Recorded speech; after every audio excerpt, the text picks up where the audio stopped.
Guys, how are you doing today? It's been a while since I've streamed. I feel a lot better now. We are going to be finally doing the interrogation of Professor Jeffrey LaCasse, who is Wendi Adelson's ex-boyfriend. I believe the interview happened shortly, well, was it shortly after Dan Markel was murdered? Yeah, there's one interview from July 21st, 2014, another one about a week after that, or no, 2 days after that. And then they interviewed him again, roughly maybe like 8 to 9 months after. So I think this is like a compilation of like all the interviews combined, and we're going to watch it together. But I also want to discuss some of the things that's been happening. There's been some updates regarding Becky Hill, who was the clerk of court. I always get it mixed up. Who is the clerk of court for the Murdaugh trial. And there's been some updates with that, with her son being arrested for, was it like wiretapping? And then now she's being investigated into some stuff. And I don't, there's a lot of stuff going on right now in South Carolina. Hi, Brandon. How are you doing today? Yay, Corky. What's up, Brandon? Thank you so much for being a membership for 11 months. I appreciate your support. How are you? And then there's also been a little bit of an update as well with the Petito Schmidt versus the Laundrie civil case. That's going to be happening. The trial is going to be happening in 2024. I think was it in May? Let me double check my calendar really quick. Hey, Taxi. How's it going? Do you want to download it? No, go away. Never. I don't want to update my stuff. Okay, so what do we have? Let's go over the calendar really quick. One of my favorite things to do on stream. So December 12, which is 10 days from now. Wait, is it 10 days? No, today's December 5th. Okay. We have the sentencing of Charlie Adelson. That's December 12th. And then we do have a December 20th motion on Brian Laundrie attorney-client privilege. So essentially, the lawsuit that's happening, it's not only with Brian Laundrie's parents, it's also with the lawyer at the time, Steve Bertolino. And essentially, the court is going to decide whether or not anything discussed between Brian Laundrie and Steve Bertolino is going to remain as attorney-client privilege. But we found out recently that Brian Laundrie, after murdering Gabby Petito, called his parents and told his parents that he knew Gabby was gone. So essentially, when the parents, weeks afterwards, made that statement saying they're like, we hope that Gabby Petito's family reunites with her, it was just BS, because in the back of their mind, they knew that she was gone. But yeah, that's been pretty interesting. So I definitely want to keep an eye on that case. And then for January. For January, we have pretrial scheduling, maybe jury trial for Sarah Boone. I don't know if it's really going to happen, because when Sarah Boone's lawyer went up there to talk to the judge, didn't really seem like he was super confident that he was going to be ready by January to have a trial, but we'll see what happens with that. And then for April 21st, we got the jury trial of Chad Daybell. And Chad Daybell, well, we got some good news. They're going to live stream the event. It is going to be used with court equipment, so I don't know hopefully it'll be smooth. Hopefully the audio will be good. Hopefully the video will be good. But initially the media was like, please use our equipment. And the court's like, no, we're going to use our own equipment. We should be fine. So hopefully it should be fine, because so far we've been seeing the live stream on the judge's YouTube channel, and it's been okay. It hasn't been too bad. There's no super zoom ins or anything like that. But as long as we can see and hear pretty well, I'm okay with that. And then the Petito Schmidt / Laundrie civil trial, that's going to happen in May 2024. Possibly jury trial with Chad Dorman in July. And I just watched a First 48 doc on Larry Miliete and the murder of his wife, Maya. So that might happen in August 26th. It's been delayed, I think, quite a few times already. And then I think, why don't I have Alexi Treviso on here? I think Alexi Treviso is going to happen in November 2024. So a lot of things happening for 2024. We got quite of a busy schedule, assuming there's going to be, there's definitely going to be some delays probably, but so far we have a lot of things planned for 2024. Hi, Moondog. How are you doing today? How's it going? Hey, Chris. Hello, Christine. Good afternoon. Hi. What's going on? Yeah, I did an update. Okay, so I forgot to do an update for you guys last week. So last week I was feeling really bad with the pain that I've been experiencing and telling you guys about.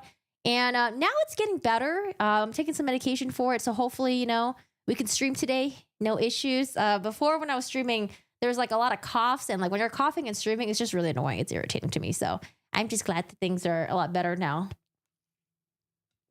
I just can't wait to, be active again. I just want to go out and do stuff. Yeah.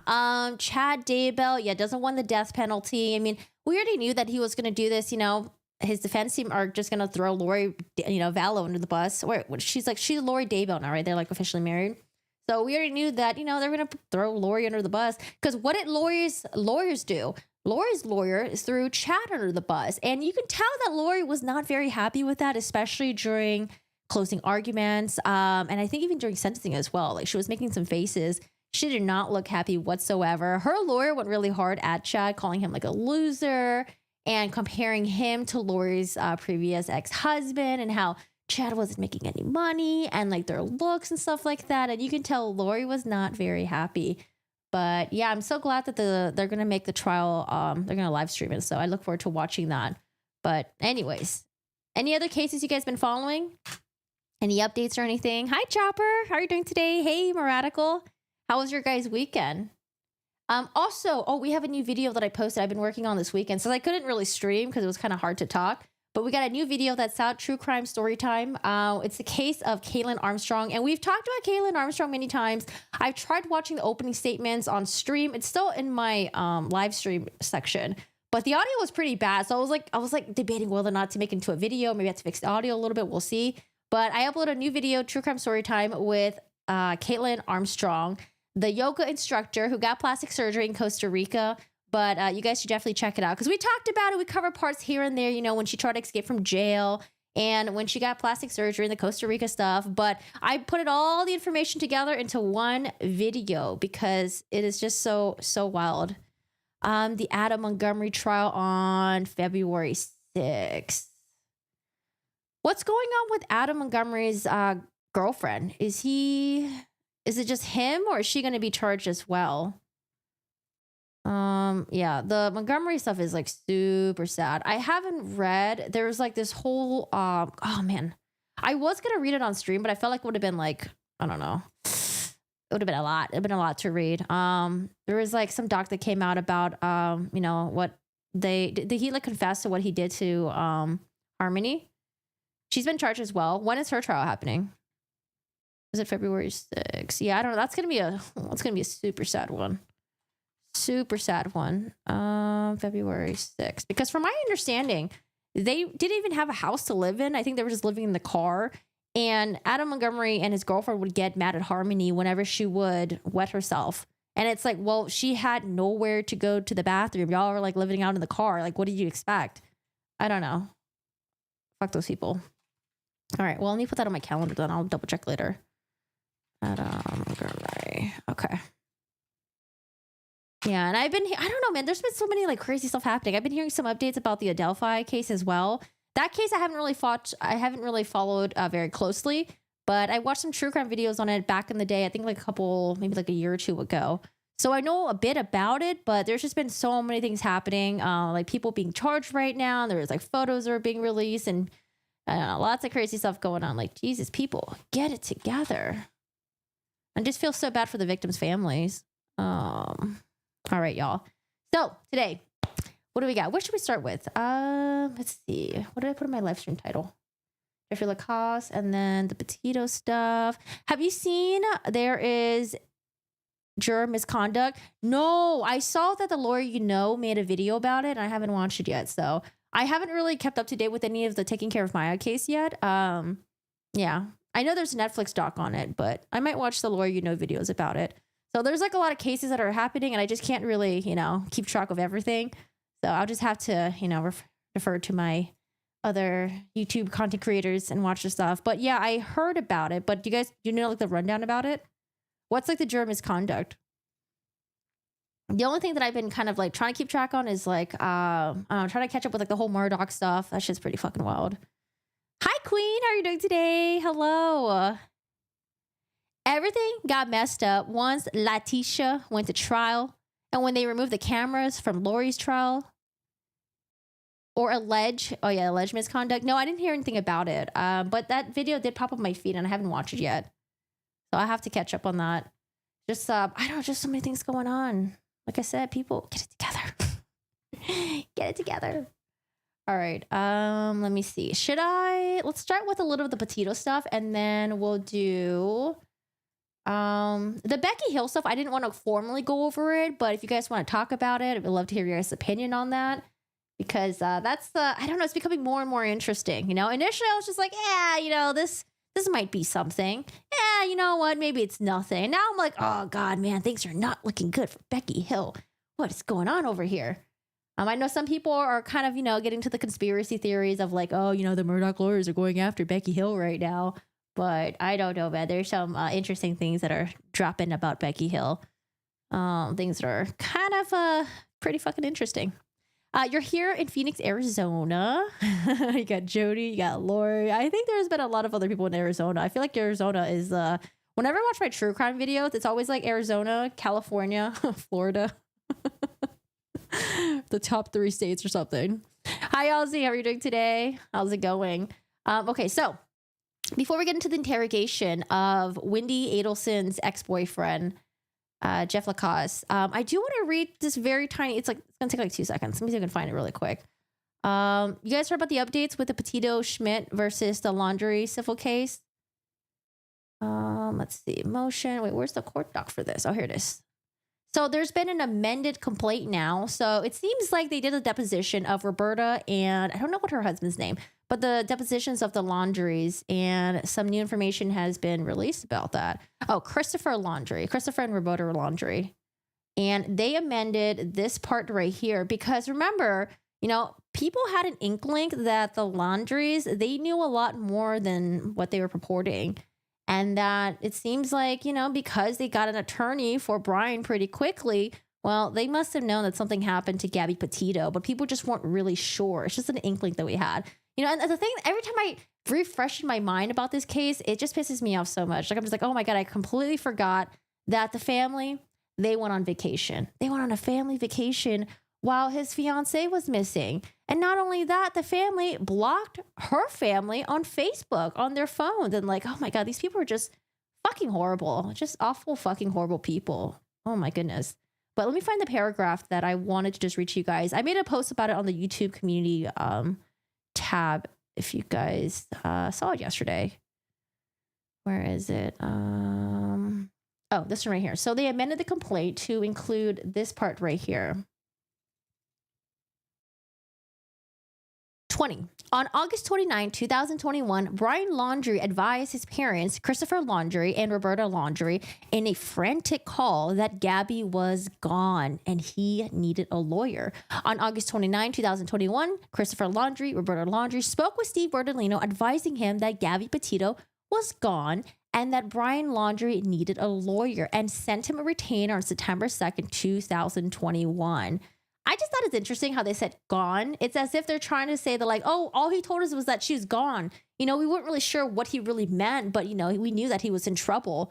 So like, I don't know, man. Like, I felt like they must have been coached for this, saying like, oh, she's gone. She's gone. It's like, no, she's dead. She was murdered. She was killed. But no, let's just use the word that's less severe. Let's use the term gone. Yeah, gone. I don't know. That pisses me off. I feel so bad for the family.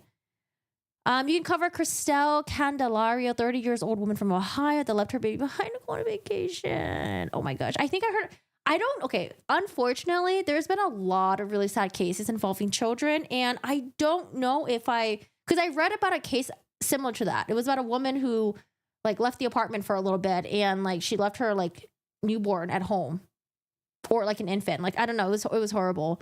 But I feel like I've been reading so many stories about that I don't even know if Christelle Candelario was the person. I don't know. I've just been hearing a lot of like really sad stuff lately.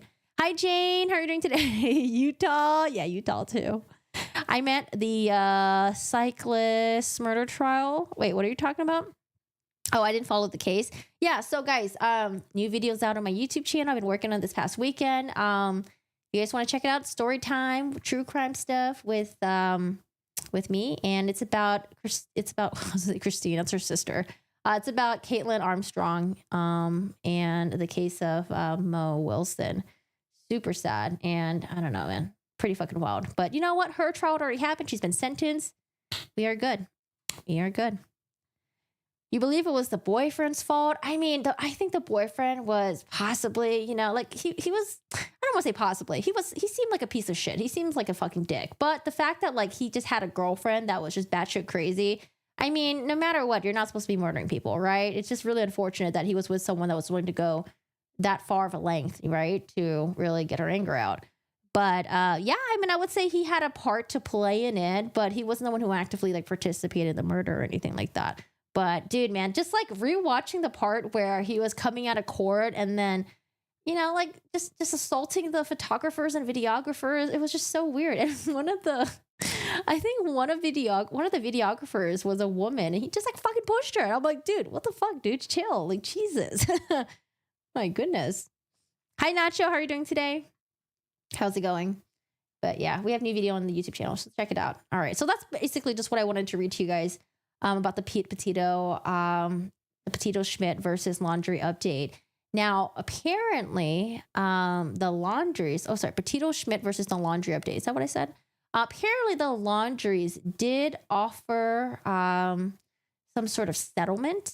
We don't know what that settlement is, but the Petito Schmidts, they have rejected it. So far right now, you know, we have civil trial that is slated for May of 2024.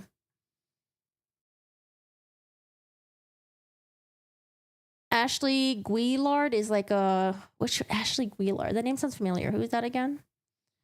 Ashley Guillard, she's a lady that claims to be a sidekick and blame. Oh, no, I'm not following that. I don't know. Just not really interested in that. I think Atozy, he's another content creator on YouTube, has been covering that. Yeah, I haven't really been watching. I think actually also Emily D. Baker might be covering that as well. I haven't really caught up with that. I don't know. There's just been updates like, oh, she's like going to court or something, and then she's lost everything, and then I don't know. The whole psychic bullshit, I don't believe any of that. Great job with the summary of the case, though. I followed the case and still enjoyed the video you did. Thanks. I'm like trying to work on, I think the issue is that sometimes when I tell a story, I want to make sure I get all the information in. And I think sometimes it's a little too overwhelming when you're listening. So I don't know. I'm really trying hard to work on the storytelling part, because the storytelling part is really hard. It's hard to tell a story and not just like overload someone with like too much information and then like make it like, you know, like too, I don't know, like just like too much, I guess. But yeah, I definitely, I don't know, it's been fun for me to try, and I definitely want to work on it even more. So let me know if there's any other cases you guys are interested in. And yeah, I don't know. I think I had something that I wanted to do. I have like a whole like YouTube library of stuff that I like other cases I wanted to cover. Is anything happening with Sniper Wolf and Jack Films? I don't know if there's any update with that. Wasn't Sniper Wolf, the last thing that I heard about Sniper Wolf was that her account was suspended for a little bit, but then she started uploading on her second channel to make money. And then yeah, I haven't really heard anything else about it. I know there's been some drama with like Sniper Wolf and like some other content creator who claims that Sniper Wolf like steals her content or something, but I haven't watched that video yet. I haven't watched any of that. Yeah, I didn't know Sniper Wolf was so big. She has like the same amount of subscribers as Markiplier. I remember hearing about Sniper Wolf back in the day, but yeah, she never really like popped in my feed. But I fucking love Markiplier. Hi Paul, how are you doing today? Am I feeling better? Yeah, I'm feeling a lot better. I went to the urgent care, and then I talked to because I couldn't get a hold of my primary care provider. So I went to urgent care. I did this like teledoc thing where you can download an app and talk to like a doctor or physician's assistant. And I was starting to get scared that it was something a lot more serious than what I initially thought, because I kept thinking like, oh, maybe this is just a muscle thing. And the urgent care was like, yeah, it's probably a muscle thing. But then like when we talked about blood clots, they're like, ooh, yeah, that could be, I mean, it could be a thing, but we don't have the tools to test this. Like you would have to go to ER, or you would have to go to a pulmonary specialist for them to do that. But it's really hard to get those appointments. So that's why I was like, fuck it, I'll just go to the fucking ER. So we'll see what my ER bill is going to be. I don't know. I might cry.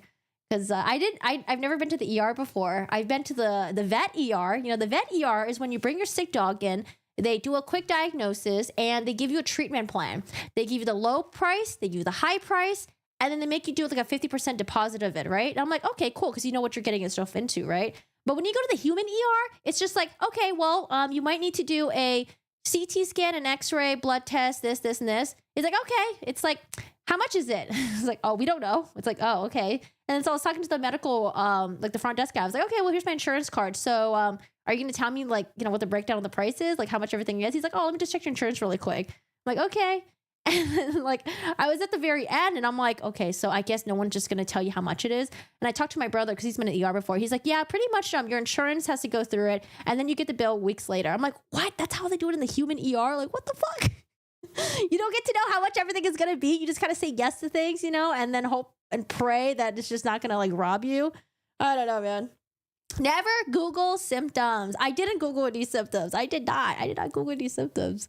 But yeah, I was just, the blood clot thing was a little bit scary to me. Because I was like, well, I don't want to die, you know? And I just had like, you know, Steve just died recently. And I felt like, you know, when Steve was feeling sick, we're like, oh, I'm sure he'll be fine. You know, I'm sure he'll be okay. Oh, he's having surgery. Oh, I'm sure he'll be fine. And then he just fucking died. So I was like, man, I don't want to die.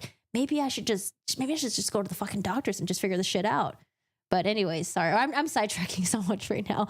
So today we're going to do the interrogation of Jeff LaCasse, who is Wendi Adelson's ex-boyfriend. If you guys don't know who Wendi Adelson is, her husband was found murdered while coming back from the gym in his Prius. He was right in front of his house. He had just dropped off his kids off daycare, went to the gym, and the neighbor luckily heard some gunshots and called 911.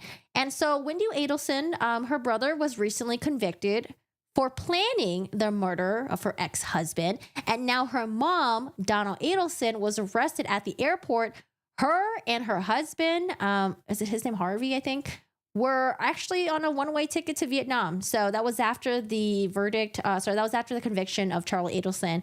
And the mom was trying to flee to Vietnam because she probably knew the authorities were on her tail. But luckily, they were able to intercept her and drag her to Tallahassee. Someone made a very interesting comment. It was like, it's kind of funny. Oh God, there's no way I'm going to be able to word this, but it was like, it's funny that Wendy's family was trying to get Wendi to live closer to the family in Miami, but now Wendi is going to have to go all the way to Tallahassee to visit her family because they're all going to be like in jail. Okay, I have worded it horribly, but yeah, it was something of that sentiment. It was really funny.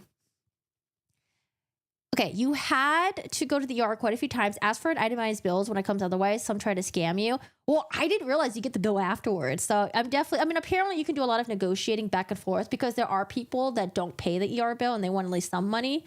So, yeah, you know, I'll wait and see what happens. You know, hopefully the insurance will cover a good amount. And yeah, I don't know. Fact. Oh, a gym friend recently died of COVID. He's like, oh my gosh, and died a few days afterwards. Wait, was it like a secondary infection or like what happened? Or was it because of the COVID? Yeah, because my thing was I was just really scared of having a blood clot or something. But yeah, I think I was just getting into paranoid land. Oof. All right, y'all.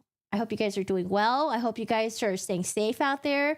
Don't get sick, and I need to go get my flu shot because I really don't want to get sick, man. Getting sick sucks. This is horrible. Also, you guys enjoyed the video, make sure you guys like the stream, and yeah, thanks for chatting with me. All right, so let's get to it. We got deep dive true crime. Jeff LaCasse gave 3 recorded interviews to the police. Several other interactions were documented in a police report. Here are the recorded interviews from 7/21/2014, 7/23/2014, 3/6/2015. A police report from August of 2014 is also in the video, right after one of the interviews. These interviews have been edited primarily to remove long periods where he's sitting alone in the interview waiting for TPD. They've also been edited to remove health information, phone numbers, and other irrelevant private information. At the time of the interviews, the investigation remained confidential. The information we learned from the 2 trials was not publicly available. Wait, when was this upload? Oh, this was upload 2022. Okay. 2022. So let's listen to this. I think at this point, Wendi Adelson and Jeff have already been broken up, but I think only for a couple days. But it's going to be very interesting to hear the communication between the two of them before the murders and I guess after the murders as well. Yeah, that's what everyone was saying. Jeff solved the whole murder on his own. But here's the thing, though. It's like, did Jeff have a bad relationship with Wendy's family? I can't imagine dating someone and just be like, you know what? Their fucking family did it, and my ex-girlfriend was a mastermind, you know? Like, I can't imagine, like, what were you doing dating this person then? Or maybe something really went down in the relationship between you, her, and her family. I just want to know what happened, because I don't know. I've never seen this before. It's going to be my first time reacting. I think a lot of you guys have seen this, but let's watch it together. And it is 2 hours long. We'll see if we'll break it up to like 1 hour and 1 hour, but let's see what the flow is. All right, guys. Hopefully the audio is okay.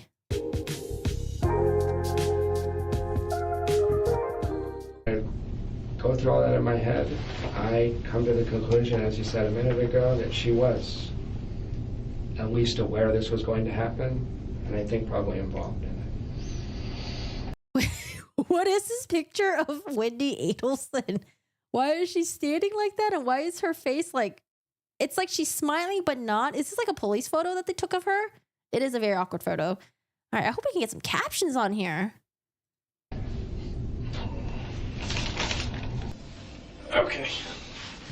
All right, Mr. LaCasse, I appreciate you coming in and talking with me here. Like I said, we're still in the preliminary stages of this investigation. Yeah. Your name did come up, Of course. because you were associated at some point with Wendi, Of course. which is his ex-wife, as I'm sure Yeah, that picture is really corny. I'm like, what is that picture of Wendi? It's very awkward. you know. Yeah. So basically just, I appreciate you coming in. Sure. I want to ask you some questions, kind of figure out where you were, if you've heard anything, if you have any information that would be helpful to us. Yeah. Just kind of run that whole gamut. Okay, so Oh my God, that would look like a Wendi Adelson action figure. Oh, no, no, no. He looks disappointed. Who, Jeff does? Question before you get started, is this, I'm sorry. is this on the record as I give you this Yeah, statement? it's on the record. Is there any opportunity to talk off the record, or that's not possible? No, it's possible. Okay, we do on the record first, and I have a couple theoretical things that Sure. I want to be quoted on, but that Yeah. okay. Oh, we got the theories already? Is that Windrush Village? It is. Apartment 41? Mm-hmm. How do you like the neighborhood over there? It's cheap. It's $500 a month. I'm saving for a house, so. Oh, okay. You gotta do what you gotta do. Yeah. I used to live right over there off of Claremont. Wait, 500 sure, bucks sure. for what? Right there For rent or across the something? road. Is that what you That's said? what's over there, yeah. Well, like you said, it's kind of cheap over there. Yeah. That's where I first moved when I got out of college. But Gotcha. anyway, that's neither here nor there.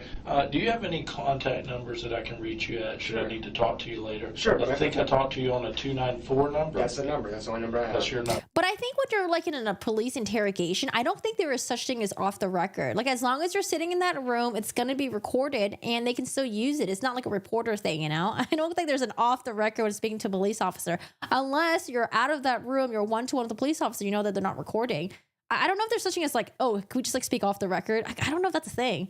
Maybe calling in anonymously and you can try doing that, but he's like, we do this off the record. It's like, Okay, I got that one.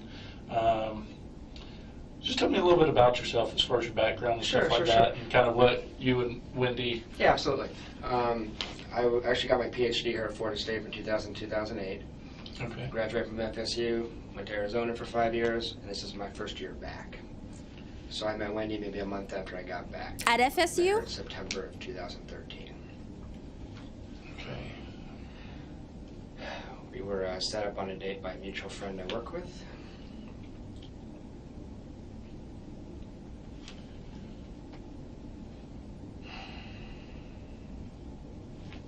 Damn, who was that work buddy?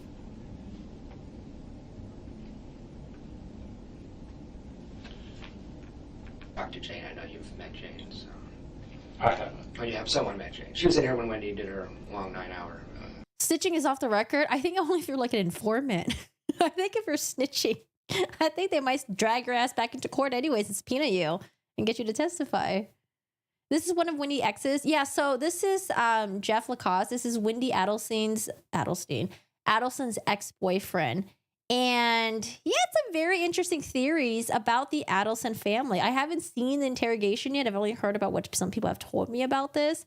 But yeah, this is Wendy's ex-boyfriend. Okay. Started dating in September and 2013. I take it you've talked to somebody about that because you know about it? I talked to Jane for 5 minutes. I've been out of town. Okay. And Wendi and I are estranged at the moment, so it's pretty bad timing in terms of that. Oof. So I can get to that as I give you the tail end of it. Sure. So we started dating in September. Did it all through the fall. Okay.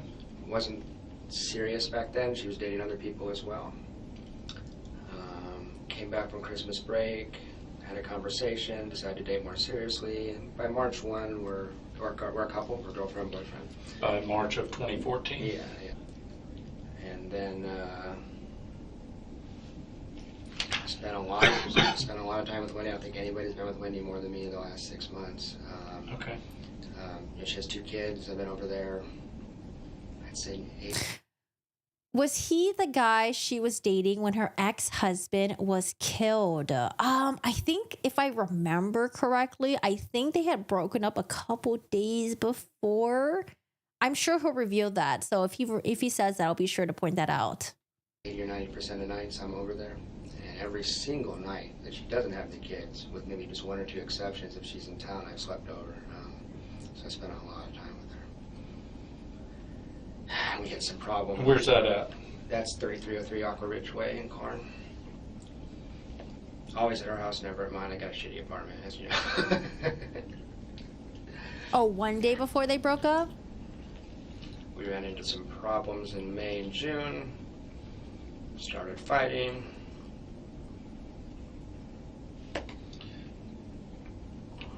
And I'm not here to get into your personal life. Yeah, but I think it may bear. Go ahead. Yeah. But given the severity of this incident, Yes. I mean, I am going to pry a little bit. I hope you Try don't as get much as offended by that. I'm not offended. Ultimately, I mean, what our goal is to. That's what people think. People think that the Adelsons were trying to frame him for the murder because apparently the getaway car was a Prius. He drives a Prius or something. And then, I don't know. I don't know too much about it yet to say anything about that. Hi, Turbo. Hey, Palermo. And then also, they mentioned that apparently they knew that he was going to be up there in Tallahassee. And so it would have been a perfect way to like frame him for it. So it would be like, you know, she breaks up with him. He's so angry that he goes after the ex-husband. But yeah, I don't know too much yet. I think you guys know more than I do. Is to find out who did this and bring them to justice. No, I get it. I get it. So anything you need to ask. That helps me because I don't want to volunteer my BS if it's not useful to you. So tell me what's useful to you. If anything you want to. Yeah, and with that, I'll just tell me everything, and I'll write down what's useful and discard the rest. Okay. I know, Red driving a Prius for a getaway car as hitman. Like I don't know. That's driving a Prius. Like seriously. So what kind of problems were you getting into in May and June? Was it? Yeah. Jeez, this is gonna be public. This is fucked up. Wait, what was that? I said this. If this goes public, it's just I know how this works. Well, if this goes public, this is gonna be fucked It up. probably won't. Okay. What was that about? I was just same thing. I was just trying to say, look, let's just forgive him, forget him. Both of us will move on here, you know. But she wanted me to just roll over, and it's a little too stubborn. Didn't trust her anymore, and it's damaged beyond repair probably. But I was in love with this girl, man, so it was hard. Hold on, let me boost the audio really quick. At some points it's kind of loud. At some points it's kind of quiet. Let me boost it. She wanted me to just roll over, and it's a little too stubborn. Didn't trust her anymore, and it's damaged beyond repair probably. But I was in love with this girl, man, so it was hard. Maybe with the kids, I'm like a co-parent basically. It was really rough. How old are the kids? 3 and 4. Yeah, Ben and Lincoln. So the next night, and by the way, while she's in South Florida, she is completely miserable. She gets depressed, she gets anxious, and she's got her baggage. But I never, even though we didn't have much contact, I never heard her as bad as she was this trip to South Florida. I mean, this blew up her world. And how do you know she was in a bad place? Just because when we talked, she was just... So she did call you like... Yeah, 14 days, I got 3 phone calls. When did you contact Jane? Contacted Jane on Saturday when I was emailed that Danny had been shot. Is he referring to, oh no, I'm thinking of June. June Umchinda is one of the ex-girlfriends of Charlie Adelson. Who's Jane? I called Jane, and I said, hey, I don't know if I should contact Wendi or not. This seems like this is way more important than a stupid no-contact email. And she said, yeah, just email, just text her. And I sent her just a nice text saying, you know, I care a lot about you and the kids. If you need anything, I know we're in a strange place, but if you need anything, you please let me know. I'm always here, you know. And she didn't even text back. When was that? That was Saturday at 2 p.m. Well, I mean, she's got a lot on her mind right now. She does, but the thing was, she's texting with Jane. She's calling other mutual friends. She's in touch with lots of other people. Oh, okay. So, well, this may be too messy for her. Yeah. But I'm not trying to. I wouldn't take that personal. No, I'm not. At this point. No, I'm not. I know she's in a Aaron. mess.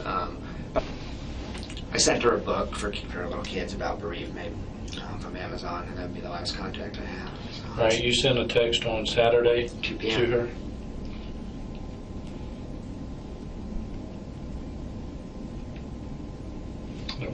true. Yeah, he seems like a nice guy. We'll see. And then I'm on the phone with Jane 5 minutes later, and Jane's like, "Oh, I'm getting text from Wendi," so I know she was around, you know. And her phone was working. Yeah. See, that's why we gotta listen to Wendy's interrogation. Because I want to know what Wendi says. I think the interrogation that I found was like 4 hours long, so we might do like a 2 hour and a 2 hour split or something. I also want to see what Wendy's gonna say. Okay. So that's Do you know if she's dating anyone else? I'm gonna have to speculate a little bit. Okay. That's fine. Like I said, we're investigating any and all leads. Oh no, So not if you're Corey looking Richards. for a potential, Corey Richards' book. Corey Richards' book came out like I think late. Like what? When was it? Yeah, way later. Like 8-9 years later, way later. However, Wendi does have a book, and I thought it'd be kind of funny if I read the book and told you guys about it, so you guys won't have to read it. I'll see about reading Wendy's book and also Becky Hill's book. love triangle, if that's the issue, like, you know, someone that would. We're still, we're still trying to figure all this out. Yeah. It's weird because I don't want to sound like just like the jealous boyfriend, you know what I mean? We're taking all that into consideration too, and I mean, there's going to be a lot of men that are enamored of Wendi, that are really into Wendi and feel protective over Wendi, and there's a few of them. Now, I don't know which of these guys. A few of them. Maybe it's just her family members. Yeah, men like her brother, her dad, you know, and even Donna as well. She's going to say, oh, that's just a friend, and that's true. I don't know. But I'm, you know, skeptical. let me ask you this. Yeah. You say she can kind of put men under her spell. Absolutely. For lack of a better term. No, it's true. It's true. I was caught, yeah. Who's the guy that is, like, totally that guy, just out of sorts, not himself, would do anything for her? Yeah, who are the other I guys? think it's like, Do you think there's anybody like that out there? well, I wonder. You guys would have access to find out that. I've always suspected there's a guy in South Florida because not getting my phone calls returned, all this kind of stuff. And she goes to South Florida a lot. Okay. And there's a weird pattern of behavior. And so my suspicion has always been that there was a guy in South Florida. I wouldn't know who that was. All right. Can you tell me where you were, like, up to and immediately after Friday? Yeah, absolutely. Thursday night, I was very excited about all this, and I was going to Tennessee on Friday or Saturday. I had big plans. I called my friend and said, I'm really upset. He said, get in your car and drive. So Thursday at... Wait, you say Tennessee or Tallahassee? Life's too short to read the book in full. I don't think it's a lot of pages. 7-ish, I just started driving north on 319 to get to 75. I drove probably halfway to Tennessee, stayed in a suburb of Atlanta Thursday night. Friday I drove to Tennessee, Harrogate, Tennessee. And I just got back. So when you drove, what'd you drive? Your vehicle? My car, my 2004 Nissan Sentra. Wait, I thought he had a Prius. Hold on a second. Someone in chat was like, he has a Prius, just like the same car the Hitman used. Does he have a second car or something? I don't know. This doesn't strike as a guy who has a second car right now. Especially since he's like really worried about budgeting and stuff like that. He's trying to save up money for, what's he trying to do? Grad school? Read the Kindle preview.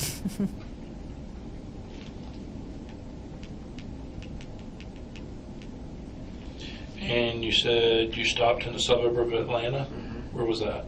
I can't remember. I stayed at a really crappy Days Inn, maybe 20 miles south of Atlanta. 2004 Nissan Sentra? Is that what he said? 20 miles south of Atlanta. Yeah, roughly. I could pull up a credit card receipt if you really need to know. Oh, that's right. He already has his PhD. Sorry. He said he was saving it for, what was he saving it for again? Oh, sorry. He was saving to buy a house. Both Wendi and Charlie seem to have the ability to pull people under a spell. If you look into June's interview, she found it really hard to speak ill of him. Yeah. I was thinking of watching June's testimony. And I thought it was really interesting that after she got off the stand, she like went up to him, like smiled at him. Like, ugh. Paid with a credit card? Yeah. Used my credit card on the whole trip.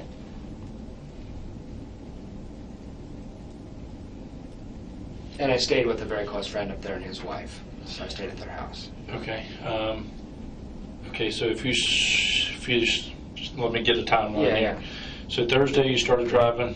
You drove up to roughly Atlanta. Yeah, about 11:30 I pulled over. Yeah, I was getting tired. All right, what time did you get up and leave?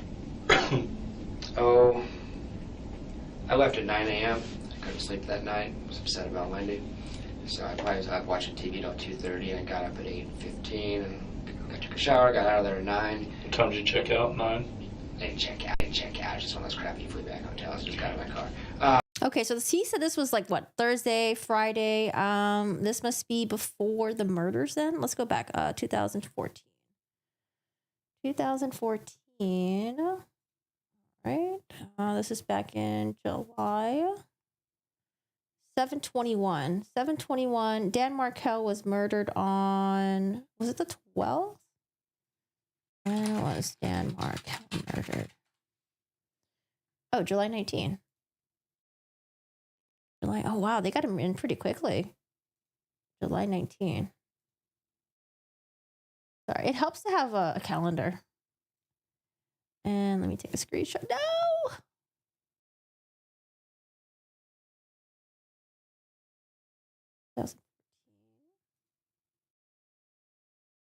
Okay, so he was murdered on Saturday the 19th, and this is Monday. Saturday 19th. Okay. And I'm in Tennessee by 2:30.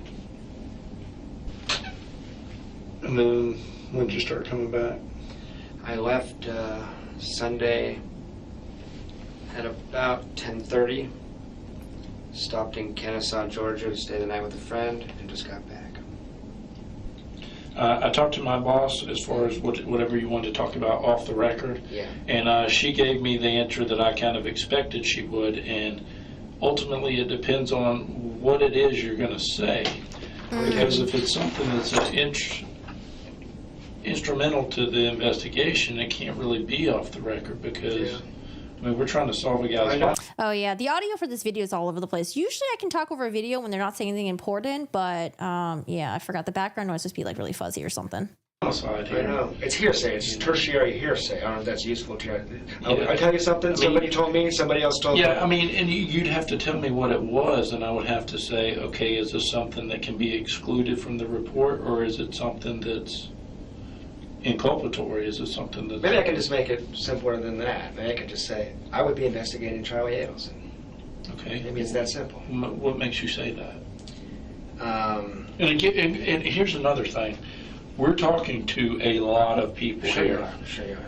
And, you know, you're just telling us what you think. Sure. And everybody else is doing the same thing. And that's okay. Yeah. That's okay. Yeah. What we're trying to do is just get all the puzzle pieces before we start trying to put the puzzle together. Yeah. We're still in the stages of getting all the pieces. I got you. So why do you think it would be pertinent for us to investigate Charlie? He's very angry about Danny.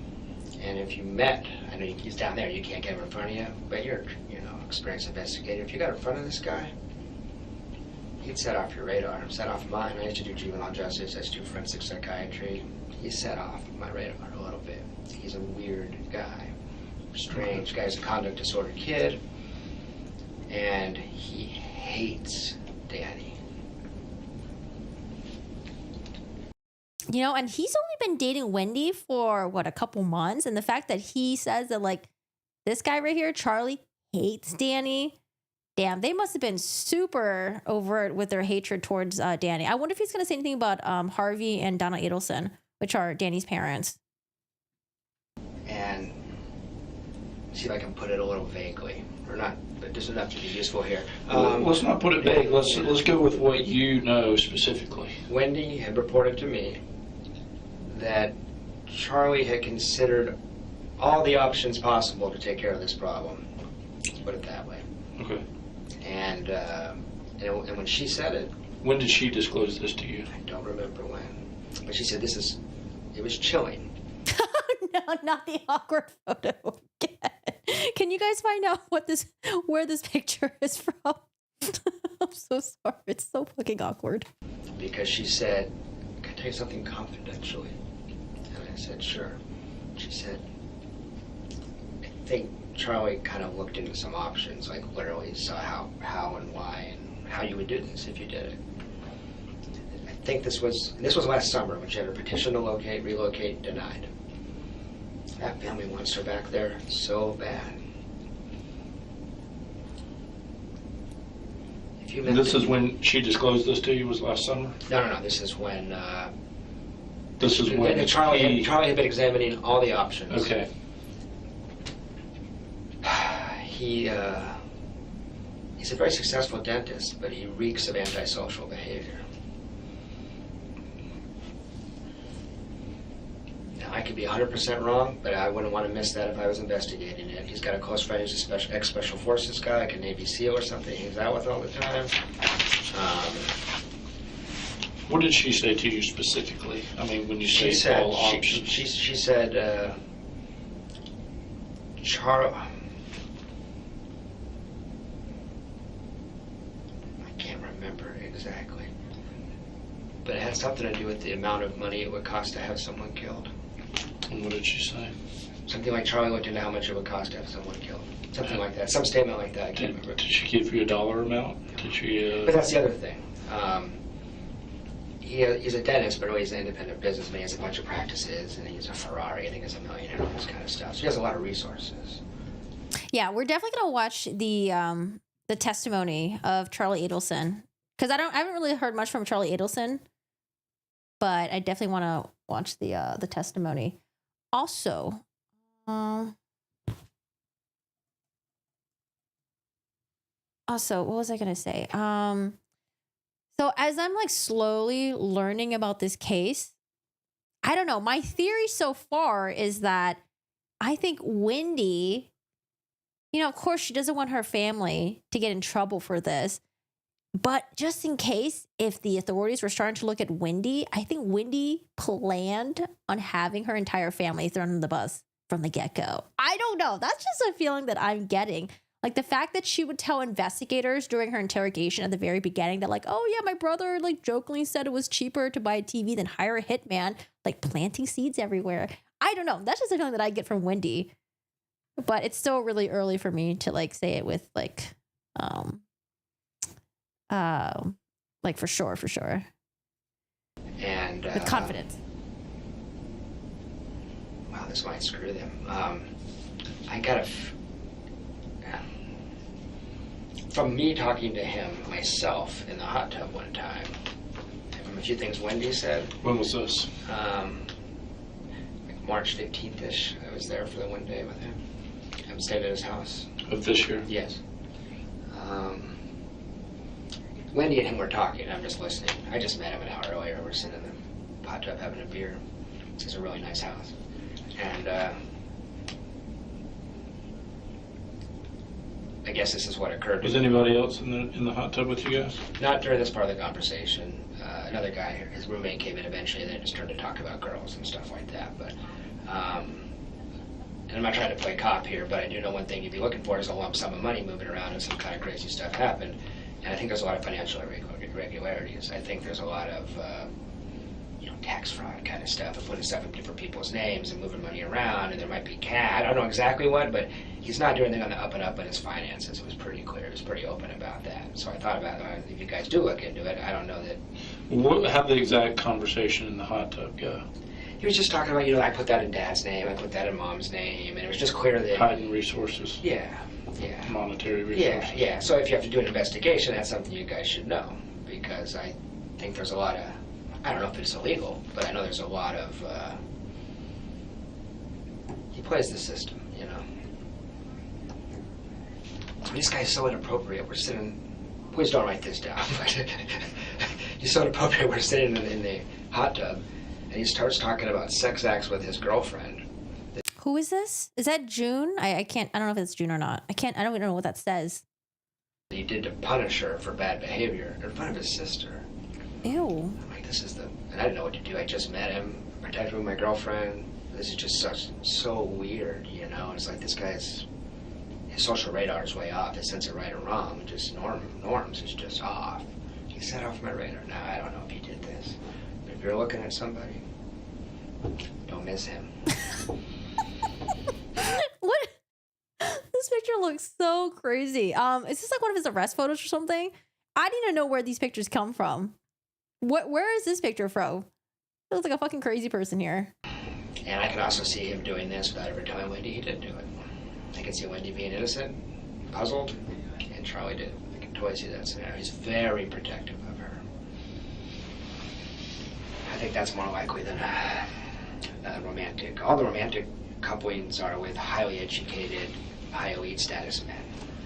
You don't want to throw that away. Who've got a lot to lose. I mean, she doesn't slum that I know of. Well, I mean, like as a dentist, how did he even style that hair? Did he like style it down or something maybe to make it look nice? They just cut him out of bed? Romantic couplings are with highly educated, high elite status men. You don't want to throw that away. Who've got a lot to lose. I mean, she doesn't slum that I know of. Hey, what's up, Jon Snow? Thank you so much for the resub for 3 months. Hi, good guy. How are you doing today? Thank you, thank you. Yeah, thank you so much for the resub for 3 months. How are you? You don't want to throw that away. Who've got a lot to lose. I mean, she doesn't slum that I know of at all.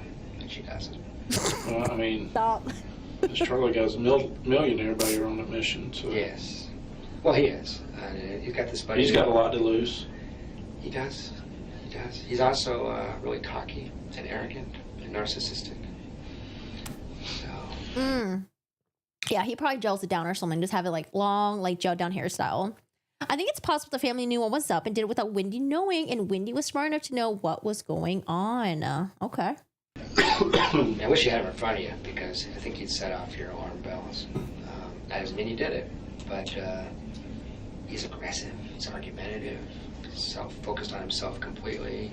He's got 3 girlfriends at a time, which some people do that, I know, but no qualms about it, you know. So you think he may be good for it? Assuming this isn't a botched burglary or something like that, he's the first. Charlie popped into my head within 20 seconds of hearing this. Katie who? I mean, there's all kinds of, just to give you some context that may be helpful. Last summer, when they were trying to figure out how to manipulate. Oh, Katie, his ex-girlfriend? Her name was Katie, right? Manabagwa? Just to give you some context that may be helpful. Last summer, when they were trying to figure out how to manipulate this divorce, or work the divorce, I guess, so they could get, some bad fight, all this kind of stuff. Here comes Donna. I really want to know what he's going to say about Donna. Or work the divorce, I guess, so they could get, some bad fight, all this kind of stuff. They were talking about Wendi converting the kids to Christianity just to annoy Danny. I mean, this has been a pitched battle, I mean, we fed the kids bacon regularly. He tries to keep them kosher. There's all kinds of passive-aggressive shit going on here, So the family is important that you know this, actually, man. The family is so unhealthily enmeshed, so completely enmeshed, that Wendi is not really an adult. When she drives to South Florida, every single time those 2 parents drive up here and drive with her down. They don't trust her to drive from Tallahassee to Miami. They're just, it's not a normal family. It's not like she's a 35-year-old woman that has 2 kids and come down to see us. It's complete enmeshment. It's a matter of they've infantilized her. She's considered the baby still. She's 35 years old. Charlie protects her. So, do y'all remember how much older Charlie is than Wendi? Wendi would inherit everything. Just, I don't know if this could be a bizarre fantasy. I know you guys are hearing all kinds of stuff. Yeah. I hope to God it wasn't Charlie, honestly, but that's what popped into my head. So. All right. Okay. I'm so sorry. You're okay. I got stuff happening. I just spit it all out, so you... Did you really? Okay. God, oh my God. Stop it. Why are you yelling to the microphone? Hold on a second. The microphone is definitely closer to detectives, which is annoying because I'd rather have it close to him because I want to listen to what he's saying. All right, thank you. Who did it? He's thinking, her brother Charlie could be a viable suspect. I mean, I don't know if we've ruled him out or not. Nobody's ruled out. I don't think Charlie would have done it, by the way. But he's a real rich guy, but he's got friends on both sides of the tracks. and he's real street smart. He's always trading and stuff like that. Okay, there you go. So he says that, I don't think Charlie did it, but probably hired someone, got someone else to do it. Hi, Oahu. Good morning. How are you doing today? Hey, KK. This is Catherine McBanuel, his ex-girlfriend. And got this buddy that's in the special Charlie's ex-girlfriend, not his ex-girlfriend. Charlie's ex-girlfriend.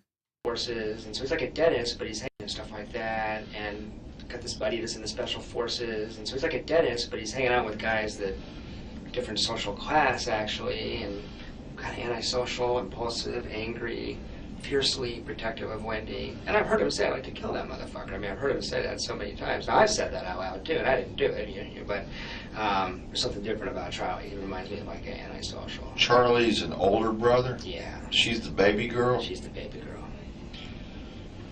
Is Charlie older or younger than this one up in Albany? He's the middle kid, I think. Charlie is? Yeah. Oh, that's right. There's another son as well. So that son is the oldest. I think that's the son that cut off the entire Adelson family. Good for him. If you had him in front of you, he'd set off your alarm bells. Okay. Doesn't mean he did it, but... No, I know that, but why? Okay, all right. So you're basically saying out of, what's his name up in Albany? Yeah, Rob, no way, Rob, no way. He's the oldest? Yeah, he's the oldest, yeah. Out of Charlie, Mom, Dad, who else is there? Donna. It's just Charlie, Mom, Dad. Down there, that's okay. it. That's it. All right, out of those three, you're saying Charlie would be the most volatile to do something? What would he do? He'd get his buddy in the special forces to do this, or he'd get some seedy guys down in the Cuban neighborhood or something like that. That's what he would do. Something like that. I mean, the main thing I told him was that Wendi had told me that he had looked into how much it would cost last summer. Wendi told you that? She did. It's actually crazy how spot on he is so far. That Charlie had looked into how much it would cost. Yeah. So... And she said it in a dead serious, chilling, uncomfortable kind of way. Not like I joke around, I like to kill Dan Markello, sick of his shit. That's different. This was like, she said confidentially. Okay, she just, you and her one-on-one? One-on-one, late at night, and... What'd you suppose that last It was late at night, and she told me that. So, it was last summer when her petition to relocate was about to be denied. Oh, because she wanted to take the kids out? Well, they want her down. Wait, sorry, I just want to go back a little bit. Kind of way, not like I joke. So... And she said it in a... How much it would cost? Yeah. So... And she said it in a dead serious, chilling, uncomfortable kind of way. Not like I joke around, I like to kill Dan Markello, sick of his shit. That's different. This was like, she said confidentially. Okay, she just, you and her one-on-one? One-on-one, late at night, and... What'd you suppose that last? It was late at night, and she told me that. So, it was last summer when her petition to relocate was about to be denied. Oh, because she wanted to take the kids out? Well, they want her down there so bad. The family's so enmeshed, so tight, so unhealthy. She's like the baby. So, if you met Charlie, he's an unusual guy. Okay, No. so if you just so I understand and I don't misinterpret, Yeah. what exactly? How did she say it, and what did she exactly say? Yeah, and I'm pulling it from memory, but something like I said. We're also talking about us, because I was like, would you ever leave under any circumstances? Yeah, I know you don't love it here. Am I going to be dating you for 2 years and you just move? She's like, I can't. I can't because of Danny. And she said, yeah, as a matter of fact, something about it would be convenient if Danny wasn't around anymore, but, he doesn't want anything to happen to him or something like that. She said, but Charlie. Mm-hmm. It'd be very interesting to see what's on the iPhones, the iPads. They took from, did they take it from Harvey as well? I know Donna's was taken. Was it also Harvey? I actually looked into how that would be done and how much it would cost. She might have said, I think, Charlie. I don't remember. But it was chilling. In the moment, I was like, my stomach flipped. I was like, whoa. The crux of the statement is my brother Charlie. So this is Dan Markel right here. This is Wendi Adelson's ex-husband. This is the man that was murdered. Looked into how much it would cost to take care of somebody. Yeah. take care. Okay. This guy has very little empathy. He's just a weird guy. Okay. I'm not saying he did. I'm just saying if you're looking at somebody, you can't miss Charlie. I Okay. think that's more likely than a romantic thing. Well, that's you. Yeah, it's not me. The other guy's gone. Sacked, wherever he's gone. He's gone to... And by the way, make sure that she saw Sack once a week for 20 minutes of sex. I don't know the relationship, you know. I don't think he gives a shit about Wendi, so I don't know. Yeah. Sorry. Size. Yeah. Wait. I don't have time for her.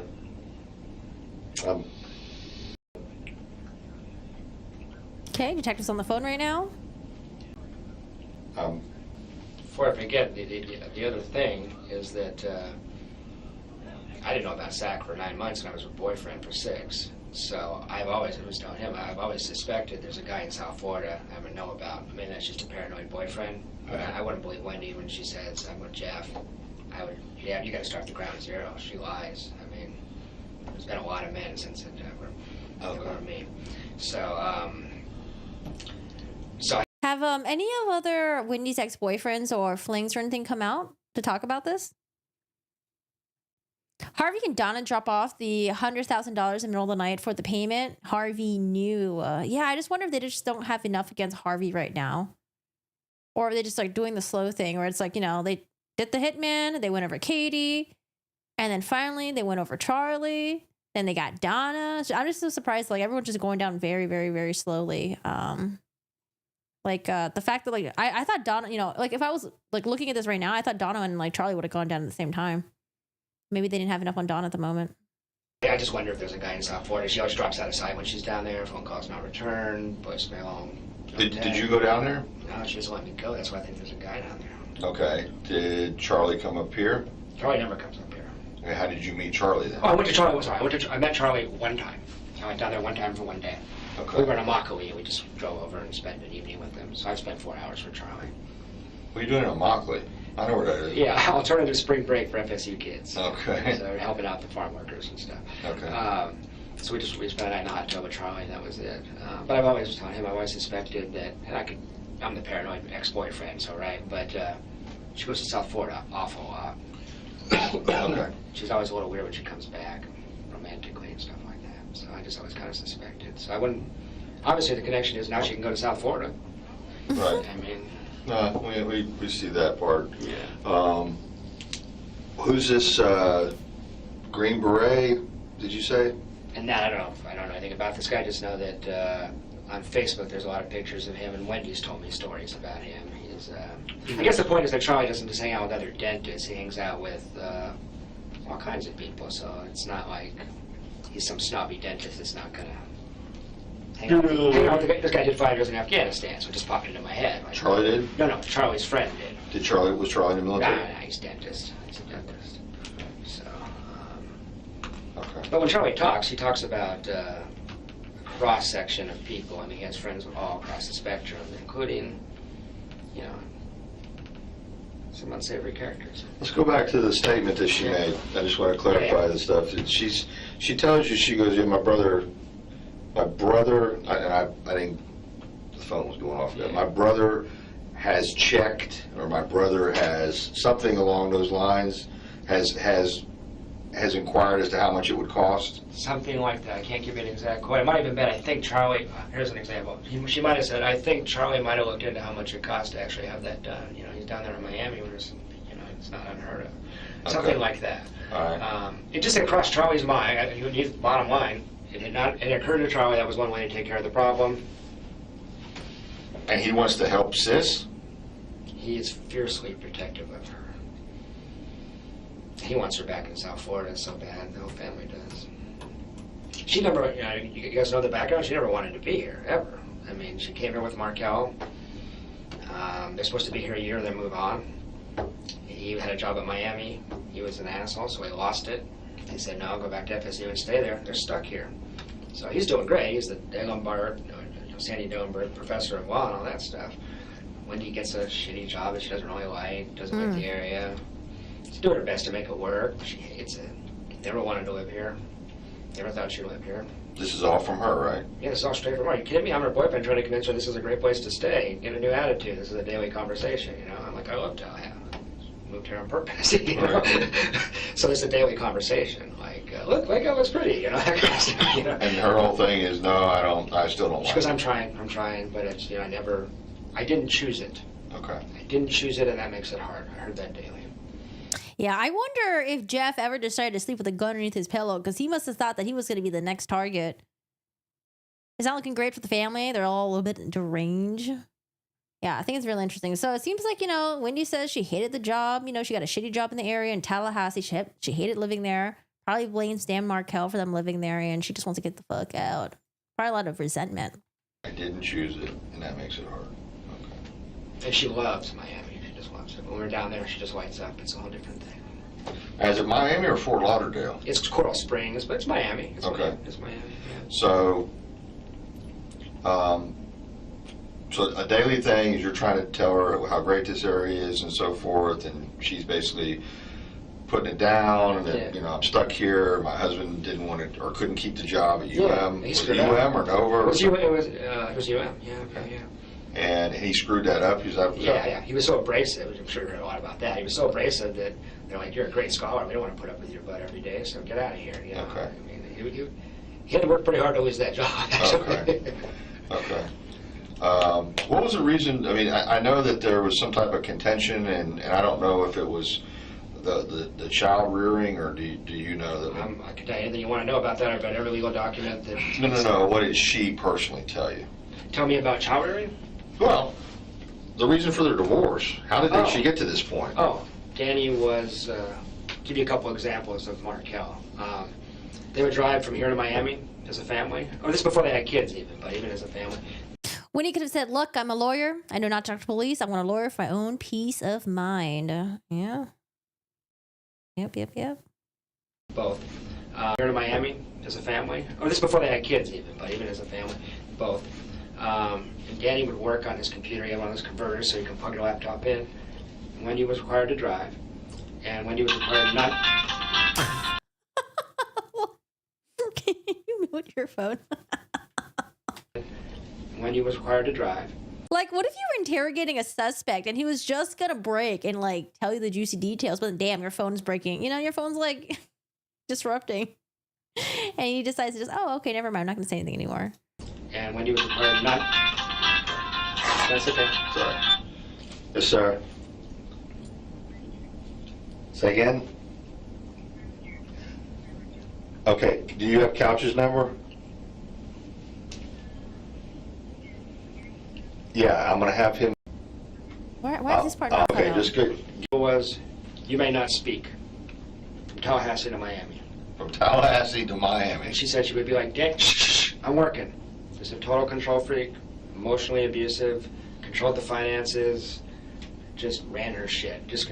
And I don't know if he hit her or not, but I can tell you, if you just raise your voice to her like that, she flinches like she's got her ass kicked yesterday.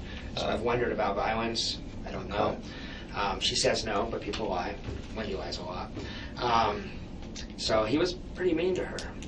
And as she went to get married, every friend she had was begging her, "Don't marry this guy. He's the biggest asshole we've ever met." And she got caught up in the Harvard law and elitism and all this kind of stuff. And she was in a bad place. Made a bad decision, got married to a guy. I just got divorced last year, so I understand this. Oh, you did? I got married to the wrong woman, too, so I get it. That's how we bonded, actually. We picked the wrong people before. So it was a bad marriage from day one. I wonder if do we hear from any of Dan Markel's friends to see if Wendy's telling the truth? Because I really want to know like what Dan Markel and his family and his friends think about Wendi, and maybe they can offer a different perspective of the relationship. Because obviously, when we're hearing from Wendy's mouth, we don't know if it's true or not, right? So if you read these legal documents, Why is it frozen? I have good internet on my end.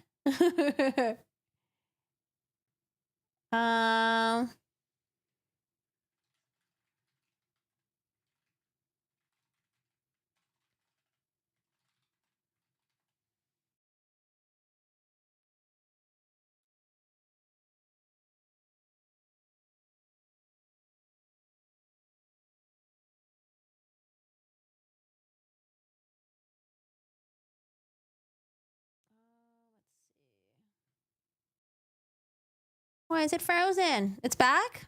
Type 1 in chat if you can see this. 1. Okay, I don't know when it froze. 3, 5? Did it freeze on Twitch too? Or did it only freeze on YouTube? It's back. Oh yeah, now that we have 2 streams up, I can find out. Was it fine on Twitch, guys? Hi, Dad Bod. Yeah, I think it was just a YouTube thing. No sounds. Back? 1. 1, 1, 1, 1. We're back. Okay, we're back. Yeah, on Twitch it was working. On YouTube, I don't know. Sometimes when I stream, it just randomly freezes on YouTube, and then I look at my internet, and my internet's fine. All right, 1, 1, 1, 1. Okay, well, actually, you know what? What a good time to get up and use the restroom really quick. Then I rewinded it back a little bit because I don't know when it froze. Get up, stretch, use the bathroom, some chit chat, YouTubing. Hi, Storm. How are you doing today? How's it going? Okay, good. We're back. Yay. Hi, Keon. How are you doing today? How's it going? You guys have a good weekend? Ooh, it is hot in my room. I want to know what you guys did this past weekend. All right, we're back.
Woo, it is really nice outside. It's like 70, 80 degrees, sunny.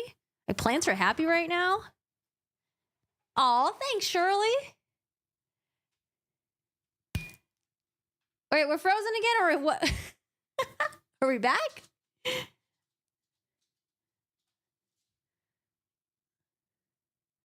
I love the rewind on YouTube. What's the rewind on YouTube? Oh, how you can just forward and rewind it. Yeah, that's a nice part. Oh gosh. All right, not much, just chilled. We're not frozen. I want to go check my mail just now too. Her ex-husband and her ex-boyfriend, they look, yeah, I mean, I can't tell. Maybe the image is just very blurry, but they look pretty similar. I can see the resemblance. Why stare into the face of someone who looks like the dude you divorced and by all accounts hated? But I don't know. I don't think I've seen, actually, you know what? I've seen him on the stand. I think I can see the resemblance. Maybe toss on the music next time so people don't freak out. If I remember. I'm trying to remember. I don't know. I should have like another like scene where it's like be right back scene or something like that. She's got a type. I want to see who her other ex-boyfriends look like. Did you ever get a new monitor? No, because it's my secondary monitor that has like the line going through it, and honestly, it doesn't really bother me. I don't really care. It could be annoying, but yeah, it doesn't really bother me. Like I think it could be annoying to some people, but I don't really care. So my second monitor is still messed up. It's still there. You got nothing? Now it's like, there's some things that I should have bought. All right, y'all, let's try this again. All right, let's resume interrogation. I think Charlie, or maybe like a witness, said that this guy was a younger looking version of her ex. Kind of like a house slave. And then when he went to go get divorced, he tried to get 100% custody of the kids.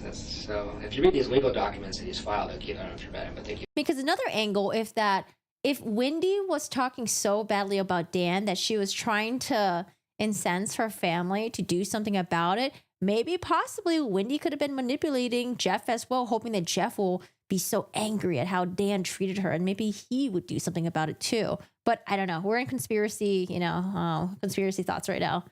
I need to know more about this case. The insight into, like, it's pretty crazy. I haven't had the time, but I will. Yeah, it's a lot of lunacy shines through. But I'm sure he had his side of it too. I'm sure he did, and well, that's what I wonder about is with all the stuff I talked about with Wendi with me. I mean, he was controlling. Well, maybe he's trying to keep his wife in control. I don't know. Right. But you must have heard he's not. Don't want to speak ill of the dead. He wasn't well liked. It's bizarre to open up the paper and see all these comments about how a great guy he was. I know one person in my social circle. Oh, okay. Jewish okay. stuff. Yeah. You're hovering around. I'm an honorary Jew, I guess. Okay. I don't know what they call me. Okay. But I mean, I don't know the truth about their marriage, but I do know that it was really, really hard on Wendi. And when it got to the legal stuff, he was vicious. He was really vicious. So. Anything? Did she ever tell you anything concerning any incidents when Danny and Charlie were together, or Danny and any other family? I mean, was it kind of like, hey, Danny, you sleep over here in the doghouse or something? You know? No. It was more like the family hate. This is why she didn't introduce me to her parents. She said last time that it was so awkward because it went so badly because they all hated Danny. Charlie hated Danny. Her parents hated Danny. Do you know why? He is in person. He is so arrogant. He is so unlikable. He would just talk down to people. He was one of these Harvard guys. Okay. And it was just like, when I met him in that awkward meeting, I was early. I was late. He was early, and we met for the first time. He insulted me 3-4 times in 10 sentences, just in subtle, like, haughty, snobby kind of ways. Like, oh, are you a lawyer? And just little comments here and there. So he was passive aggressive about it. He wasn't in your face. He wasn't yelling, but he insulted. He would just tell you, say you're stupid. Okay. I mean, that's just how he talked. He thought he should do it. He's basically subtly insulting you the entire conversation. Yeah, and he did. I mean, as far as Wendi and him, he did all kinds of little things to intimidate her. I don't know if he knew he was doing it, but she was scared of him. I would go with her I would go with her to functions that he was at to kind of reassure her and run interference, because she would get heart palpitations and stuff around him, and it seemed completely out of the scope of normal. I got an ex-wife. I can get in front of her. Not a big deal. Right. For her, it was like, will you please come with me to soccer practice or whatever it was? Oh, swim lessons 3 weeks ago. Will you come with me to swim lessons because Danny's going to be there? And she would just freak out. Did you go? I did go. Was he there? Yeah, he was there. Was everything okay between you and him? Well, yeah, everything was fine. I'd be really interested to hear from Wendi when she does her interrogation to see if her story is going to align with what Jeff is saying. My son petitioned for 100% custody of kids. Reason being, his courts are more likely to give dads minimum 50-50 when they ask for 100. It's a strategy. The son ended up with 80% and 100% decision making. Yes, the parents already knew that she was with his mom, and dad knew. Gabby was gone, and that's why her letter to her son. And then months later, we find out that he's dead. So yeah, they knew. Sorry, Deborah's talking about the Petito case right now. I just want to get a PC for WoW. Are you serious? I thought you hated that Blizzard stuff. We kind of moved through a phase where first we were real friendly, shaking hands, and then we got like, hey, I'm not going to shake your hand. We're on different sides of this thing, that kind of thing. But it was always reasonably friendly. Did she introduce you to him as your boyfriend, your current boyfriend? No. Friend? I don't remember what she said. This is Jeff, I think. Okay. That was a point of contention between us. She didn't call me her boyfriend until very recently. So okay. I think she might have had other ones. I think that might have been the issue. Okay. Maybe Dan Sack was also her boyfriend. I don't know. Okay. Yeah, because I don't know. I'm a little bit apprehensive because he says that Wendi, he thinks Wendi lies a lot. So now it's just oh man, what else could Wendi be lying about? Could be lying about Dan Markel as well. We already got his phone number. Yes. Is there anything else I just don't think He did say he was willing to give buckle if you need it or want it. Is that something you want to do? I think so. I can call him back if we have his phone number. Yeah. it's taking a second. And the guy drives in from Georgia, Tennessee, whatever, and comes straight here from what I understand, what you told me. Yeah, I didn't do it. Okay. Okay, so he's willing to give his DNA. I was gonna give it a second. Get a buckle swab. Lies to my face. I've been dating. Write this down, but just so you know, if you're investigating, I've been shocked how easily Wendi lies to my face. I've been dating 25 years. I'm not an inexperienced man out there, but her and Charlie both have this sociopathic kind of thing where it doesn't seem to bug them at all. So if you had her in front of you for 9 hours. Are her parents from the United States? They are. They're first generation. I think their parents were Holocaust kind of things. So yeah. And they're weird, but I have a hard time imagining being involved. But they are strange people. Right. I mean, in 9 months of dating her, they probably said 20 words to me. Okay. This is not coming up. Okay, I tell you what. Let's just do this. Okay. When you Damn, so usually like the whole damn family's just weird. Brother's weird, Wendy's weird, mom is weird, dad is weird. get your paper copies, Okay, send them to Corey for me. I will. And then Or you can give me an email address, I can send them to you tonight. either way. Yeah. Yeah, and then that way. My name and contact That'll number, just- my email's on there as well. And all we basically are doing is we're substantiating, we do this with everybody, you're Yeah, not the of course. first in this Of case. course, of course. We're just substantiating, this was his whereabouts according to his financial records. These are, so, eliminate, that. I'm trying to think of anything else I could ask you at this time, and I'd be willing to come back. I just don't want to spend more time with Wendi if there's anything. Here's another thing that I typically ask people. Is there anything that you didn't disclose that maybe we didn't ask that you think is of note or is important? Because a lot of times... Well, he did say that he was very much in love with her. Yeah, he says like he was very in love with her, and he wouldn't be surprised if there were like other men in her life that was also like willing to do whatever she wanted to do as well. Yeah, he mentioned, let's see, in 2013 they started dating. It wasn't really serious. Wendi was also seeing other people, but a couple months after that, by March 2014, they became a couple. But in June 2014, that's when they both started fighting. Apparently, he said that she wanted control over things, and like they weren't agreeing on stuff like that, fighting too much. I gotta go back to the transcript. He said something specifically like why they were like starting to like fight and all that. You've thought about this just as much as we have. That's all I I mean, thought you about got a that. whole trip to think Yeah. about and Yeah, analyze yeah, all yeah. this stuff. It's a pretty screwed up family. but I'm trying to, everybody's probably in the same brainwave. For murder?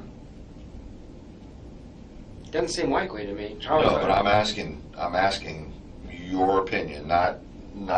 I can't see the parents being involved. I got the email and I thought of Charlie within a couple moments. Okay. That's what I thought of. Charlie personally or Charlie hiring somebody? Hiring somebody. No way, Charlie. No way. Can't. Wouldn't do it. Couldn't pull the trigger? I don't know about that. I don't know him that well. I was telling him I used to work juvenile justice a little bit in forensic psychiatry. He gave me the creeps. But I could see him hiring. I could see him.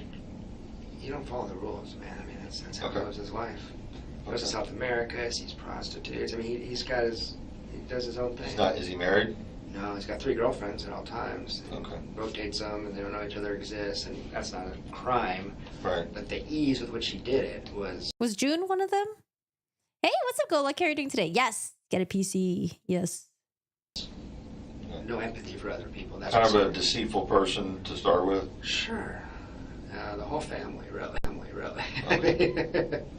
Yeah, in hindsight, this And I is just wild. have this, I guess everything, you didn't ask, and I said it before, I'll just say it one more time. When I looked at that agenda, when I started poking around, when I started looking at my calendar and examining Wendy's behavior and all this kind of stuff, I don't think Wendi would do this. I don't think she's capable. No way. I mean, but there could be people you don't even know about unless you investigate very closely, would be my guess, because there's some weird patterns of behavior when she's in South Florida. I don't know if you know how often she's gone there, but I have it on my calendar.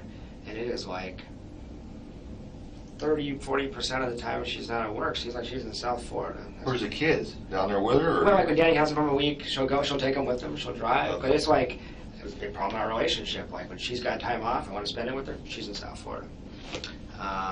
So, I don't know. All right. What do you think of anything else? Just give me 1 second. How long did they date? Not even long. He said that September 2013 they started dating, and then 6 months later they became a couple, and then it seems like they broke up by like July, so not even a year. And I even wonder about another guy in town. I mean, there's just been so much deceit that I wouldn't be shocked. I was telling him she has a lot of free time. Teaches 4 hours a week. Other than that, she's on her own schedule. Okay. So. All right. Well, that's enough for today. Okay, great. If there's something else comes up, you know, give Corey a call, or I will. we might have to call you back. Call me back if you need me. Okay, buddy. Good to meet you. No, pick his brain some more. I guess the detectives aren't really buying it at this point. There was a mutual friend of Dan and Wendi who was interrogated on the day of the funeral. You can find the video on YouTube. Everything she speculated but what happened was true. What's her name? Do you remember? Hi, Kai. How are you doing today? Hello. She sounds quite manipulative. The things Charlie would speak off in front of his sister is not normal regarding his perverted ways. Yeah, I mean, like, ugh. I don't know. I know some siblings are super close like that, but I don't know. Ugh. I don't know. Ugh. Ugh. Okay. I'll walk you down. Oh, great.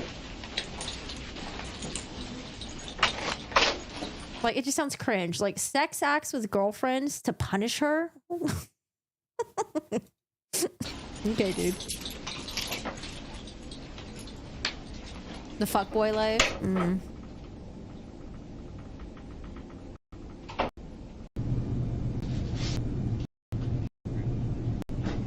I'm gonna sit, man. You can just sit right here, and I'll sit right here with you. Okay, so they invite Jeff back to do another interview, and this is 2 days after the first initial interview. So now we're in July 23rd. Oh, date's right there. July 23rd, 2014. Made a couple of notes I've been thinking. Okay. Do you have a credit card? I do. The one that you sent me the email Got it right here. on? Can I just make a copy of that? Sure, I'm not going to. Wait, why does he need to make a copy of the credit card? Hold on. Audio is like way too loud. Charge anything to your That's fine. That's fine. But I just got to show. You can't trust the police to hold on to your credit card. Well, here's the thing. Your account doesn't necessarily show that you are the account holder. There's nothing in that Gotcha. correspondence. Gotcha. So I'm just going to make a copy of this. And really what this is doing is just working to exclude you as a suspect. Absolutely, yeah.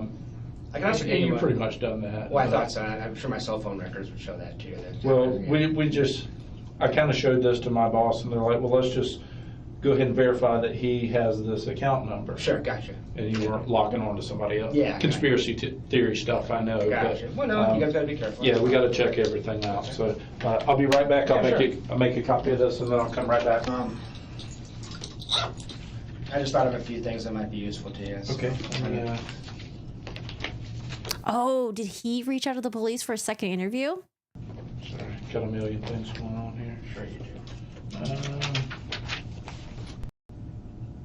Is it just kind of you had some time to think about what I Yeah, talked to actually, you about? what it's been is we had a 14-day break while she was in South Florida. Then last 7 days, I haven't heard from her yet. So we're at day 22, 23. No longer under the spell. I'm starting to see a few things a little more clearly.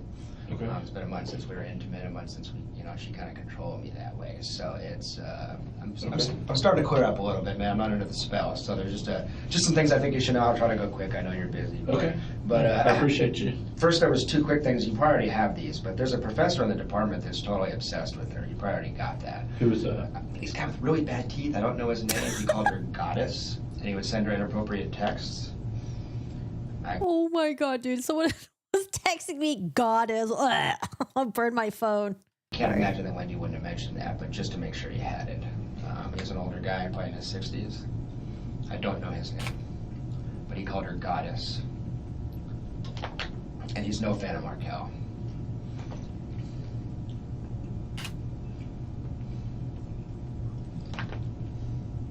No crossover, Jan?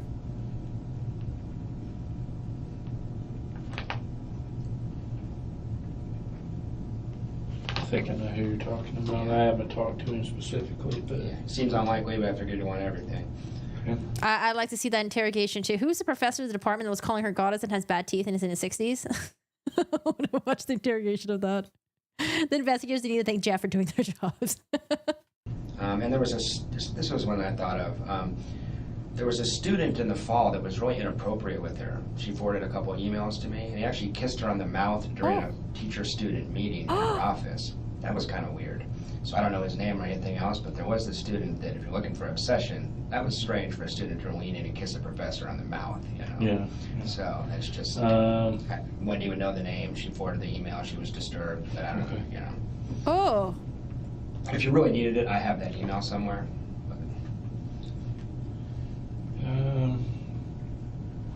might have just been a cocky student trying to pick up his hot prof. I don't know, you know. But Donna introduced Danny to Wendi. I heard that Donna was the one that chose Danny for Wendi. I don't know if it was like was there like a dating app or something like that, maybe a dating site, but I did hear that Donna chose Danny for Wendi. Like, I don't know, some sort of weird shit. If you can find it, just, you got my email address. yeah, just would you like to see that one? Okay, I'll Sure, send you yeah. an email. I think his address is on it. We haven't excluded anyone really at this point. Gotcha. Still. Okay, a couple other things. I've been seeing a therapist since about, I don't have any major mental health problems, but just to try to deal with Wendi, I was seeing my therapist I used to see when I was going through my divorce. So I was thinking about what we talked about in there. I mean, I've spent like $2,000 on therapy trying to figure out how to deal with Wendi. She's been really hard to handle. And I realized I never put it together, but he for months has been concerned that she's a sociopath. And I didn't tell you guys that before. I still love Wendi. I was under her spell. If she called me tomorrow, I'd probably go back to her. But there's a lot of stuff that, as I look back, is really strange. Just to give you a couple examples. Well, I guess one of the things I worry about is Wendi has this public persona. And she's a very good actress, and she's very charismatic and all this kind of stuff. And she knows a lot of people, you know, everybody in Tallahassee knows Wendi. You probably discovered that already. I mean, she's in every social circle, you know, she's very social butterfly-esque and out there and stuff. But in terms of people that know her intimately, have spent like a lot of time with her and seen behind the curtain, you know. Yeah, he was just really in love with her. Was it on a dating site for Jewish people? I think it's Markel, me, and maybe that Sack guy in the last 12, 13 years. I mean, she doesn't, you know what I mean? So some of the stuff I had seen was pretty crazy stuff. I mean, no sense of guilt, no empathy, hypersensitivity to criticism. When I said, hey, you cheated, I mean, that's fucked up. She would not apologize. She would not say she felt bad. She would not say she made a mistake. She's a total pathological liar. And I feel bad saying all this because I still love her. She has these flaws and I would have stayed with her. But if you look back at Markel's legal documents, he's constantly talking about her systematic pattern of deception, how she lies all the time. And she told me once, I have a really hard time telling the truth when it's inconvenient or unpleasant. I lie all the time. I mean, she said that to me. So I never would have thought that Wendi was, I know she didn't pull the trigger or anything like that. But the more I thought about it, how much I was manipulated and how much of a spell I was under and all that kind of stuff, I feel kind of creeped out right now that not, I don't know if she's a suspect or not, the paper says she isn't. But as an accessory, it makes a lot of sense to me at a certain point. So, and I don't know that many people that know her that well. Mm-hmm. When you see behind the curtain, she's a total train wreck. My psychologist was saying, man, she just meets the checklist of a narcissistic sociopath. You know, go down the list. So, obviously, she's already a person of interest and all that kind of stuff, but... Gigi. Yeah, no, that's what I was wondering, if Jeff was a little bit scared that the family was going to come after him next. I thought you should know that I'm a mental health myself. Right. So I never saw that when I was under the spell, but I've had people trying to convince me for 3 or 4 months you're dating someone who has real severe sociopathic tendencies. Right. So high functioning and attractive, but still, that. Yeah. So that's something I just thought I should tell you. Sure. Well, I just noticed that Markel, everybody's told me what a nice guy Markel is, and I thought he was Satan, because in our household, I mean, he's a psychopathic, stalking, emotionally abusive, controlling jerk. That's how Wendi thinks of him. Now I know. And that's her assessment of him. Yes. Do you have the same assessment of him? I did when I was with her, because I didn't know. I just believed her. Right. But no one else has.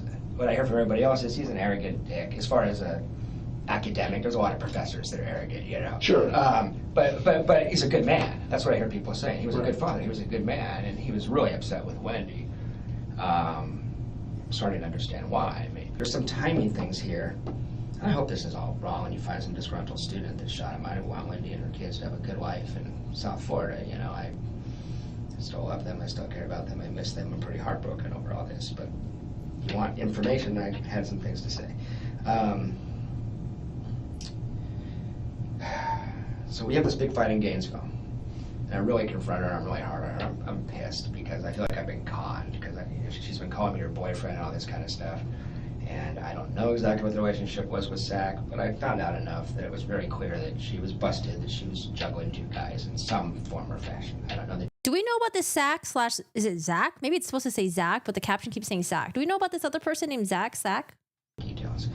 I got the impression I was boyfriend number 2 is why I was pissed. I mean, there's no picture on the Facebook page. I noticed there wasn't even a picture of me in her house, and that's when I got really, really upset. I was like, come on, we've been dating 9 months. This is bizarre, you know? So I had it out with her in Gainesville, and then she went to South Florida for 14 days. The whole time she's down there, she's miserable and not that available. But we're talking about future-oriented stuff. We're talking about trying to get back together and desperate to see each other. It sucks that we're separated in this bad situation. I can show you the text, like, can't imagine my life without you. God, I fucking miss you. I mean, these are like exact quotes, you know. She gets back to town, we go on a date, and I said it was awkward, but we were holding each other, we're holding hands. There was a future orientation. So at this point, investigators, they probably just think he's just like a disgruntled ex-boyfriend who's just kind of like venting about the relationship with him and Wendi. I don't know, because I feel like they're not really taking this really serious. The camera's not even pointed at him. They even fixed the camera. Let's see if this investigator has his cell phone muted at least. So we're going to spend a lot of time together and work this out. That's what we had decided to do. And that was last Monday. It gets really strange from there, and it makes me suspicious. And maybe I'm just paranoid. But then on Tuesday, she called me at 2 or 3 in the afternoon. And she said, I walked out of my house. We were going to see each other that night. And I say, okay, I walked out of your house. What are you going to do? I try to get a key, but I probably need a locksmith. I said, oh, well, I'll come out and we'll just hang out on your front porch and have our date there. And she's like super sweet and friendly, and it was like everything was okay, actually. She was like, I would love it if you would come keep me company, see you in a little bit, calling each other baby, this kind of stuff. When I showed up to yoga, and it ended up that she got into her house, we went to yoga together instead, and we just met there. When I showed up to yoga at 7, something was completely different. She was gone. I mean, and that might have been just her talking to her friend and says dump him, and she decides it, and that's it. It may have nothing to do with your case. But I would be really curious to know, if I was you, who she talked to between 3 and 7, because something happened where I seem to be irrelevant all of a sudden. And this is after 15, 16 days of her wanting us to, you know, let's just work this out. Wait. What time frame is this, though? Is this recent? It just turned in a second. And it gets a little stranger from there, actually. And this was Tuesday preceding the 18th? Exactly. Okay. So I'm never. When did she send you the email? That was that night. That was memory. that Tuesday night. That was Tuesday night, which I suspect was already in her head. Because Well, that may have been she maybe came to a finalization that she was going to do that. No, I know we're in 2014. I'm just talking about where are we in their relationship.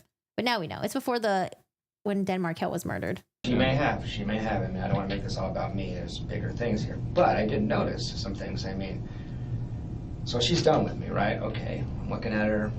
It's not right. Something's wrong here. I walk out to the car, and it's really awkward. Small talk, you know. I can tell she thinks she's done. But she asked me if I was going to be here this weekend. Now, she's done. Why does she give a shit if I'm here Friday? She asked me directly, are you going to be here Friday? And I said, maybe it's up in the air. And it wasn't up in the air. I just didn't want to seem desperate, and I was just going to stay here and not take my trip if Wendi was willing to see me, is what that was about. But she was really interested. Oh, why is it up in the air? Oh, because, you know, at his end there's a thing. Okay, well, okay, talk to you. And this was prior to her sending you the email? Prior to sending me the email. And the last thing I ever heard from Wendi, last words I exchanged with Wendi were, are you going to be here Friday? I just thought you should know that. It may mean nothing, but it was... Wait, sorry, I'm going to go back just a little bit. You know... Maybe, and she maybe came to a finalization that she was going to do that. She may have. I mean, I don't want to make this all about me. There's bigger things here. But I did notice some things. I mean, so she's done with me, right? Okay. I'm looking at her. It's not right. Something's wrong here.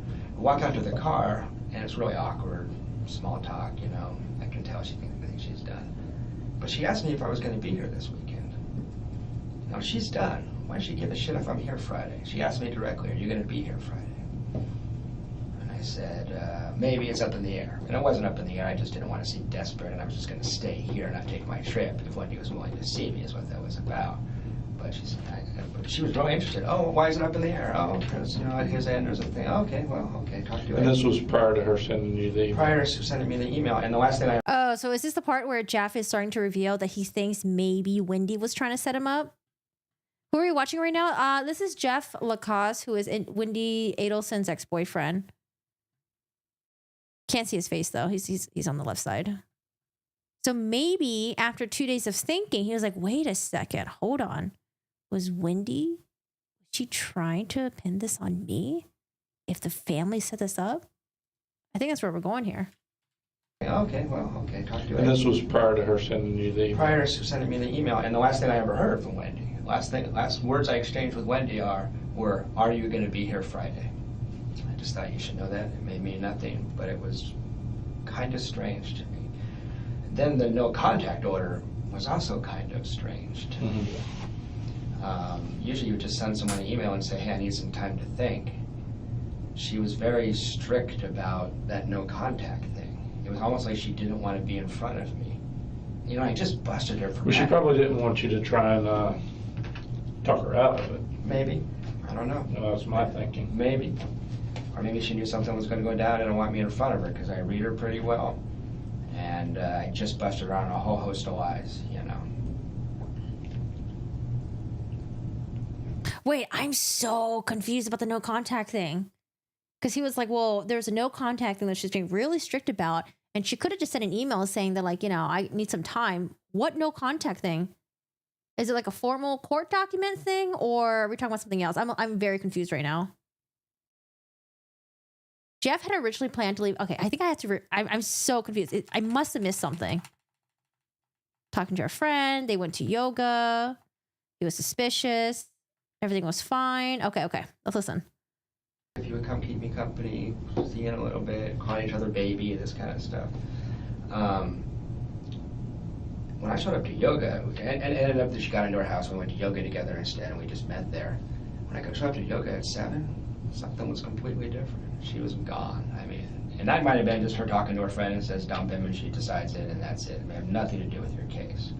But I would be really curious to know, if I was you, who she talked to between 3 and 7, because something happened where I seem to be irrelevant all of a sudden. And this is after 15, 16 days of her wanting us to, let's just work this out. No, I want to play games. I want to do lethal. Yes, I want to do lethal company today. I want to see if my sister is free for that. Let me message her right now. But yeah, I definitely want to stream on Twitch when I'm done with this. It just turned in I'm probably gonna end the stream, eat, and then come back on Twitch afterwards. But yeah, let me hit her up. Sorry, guys. Wendi sent Jeff an email on Tuesday night to give her a week to get her thoughts together on her and Jeff's relationship. Is that when she dumped him? During yoga, Wendi heard the killers were en route to kill. She wanted him not to talk to her for 1 week. Yeah, I'm very, very confused. Wait, Jen, I thought you played Lethal Company before. Oh, I thought you were a seasoned player. And that's it. It may have nothing to do with your case.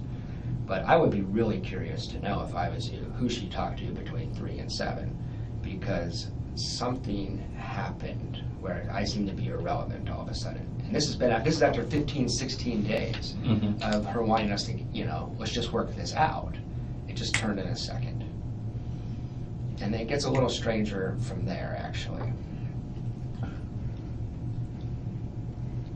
And this was Tuesday preceding the 18th. Exactly. So I'm never. What point did she send you the email? That was that night. That was memory. that Tuesday night. That was Tuesday night, which I suspect was already in her head because. Well, that may have been she maybe came to a finalization that she was going to do that. She may have. She may have. I don't want to make this all about me. There's bigger things here. But I did notice some things. So she's done with me, right? Okay. I'm looking at her. It's not right. Something's wrong here. I walk out to the car, and it's really awkward. Small talk, I can tell she thinks she's done. But she asked me if I was going to be here this weekend. Now, she's done. Why does she give a shit if I'm here Friday? She asked me directly, are you going to be here Friday? And I said, maybe it's up in the air. And it wasn't up in the air. I just didn't want to seem desperate, and I was just going to stay here and not take my... Okay, I get it now. So it seems like they were, trying to work things out for 15, 16 days. They decided to meet together, do some yoga, and for some reason, sometimes between 3 to 7, Wendi has a change of heart and she doesn't want to be with Jeff anymore. And Jeff's like really confused. She breaks things off with him. And as they're walking in the car, she's like, so what are you going to do this weekend? And he's like, his head, like, why? Wait, we're broken up. Like, why do you care? She's like, oh, are you going to be here this weekend? Like, oh, he's like, oh, maybe it's up in the air. And she's like, oh, why is it up in the air? Are you going to be here on Friday? Okay, I can see why it's a little fucking weird. I'm here Friday. She asked me directly, are you going to be here Friday? And I said, maybe it's up in the air. And it wasn't up in the air. I just didn't want to seem desperate, and I was just going to stay here and not take my trip if Wendi was willing to see me, is what that was about. But she said, but she was really interested. Oh, why is it up in the air? Oh, because, at his end there's a thing. Oh, okay, talk to you. And this was prior to her sending you the email? Prior to sending me the email, and the last thing I ever heard from Wendi, last words I exchanged with Wendi were, are you going to be here Friday? I just thought you should know that. It may mean nothing, but it was kind of strange to me. Then the no contact order was also kind of strange to me. Usually you would just send someone an email and say, hey, I need some time to think. She was very strict about that no contact thing. It was almost like she didn't want to be in front of me. I just busted her for Well, she probably didn't want you to try and talk her out of it. Maybe. I don't know. No, that's my thinking. Maybe. Or maybe she knew something was going to go down and didn't want me in front of her because I read her pretty well. And I just busted her on a whole host of lies,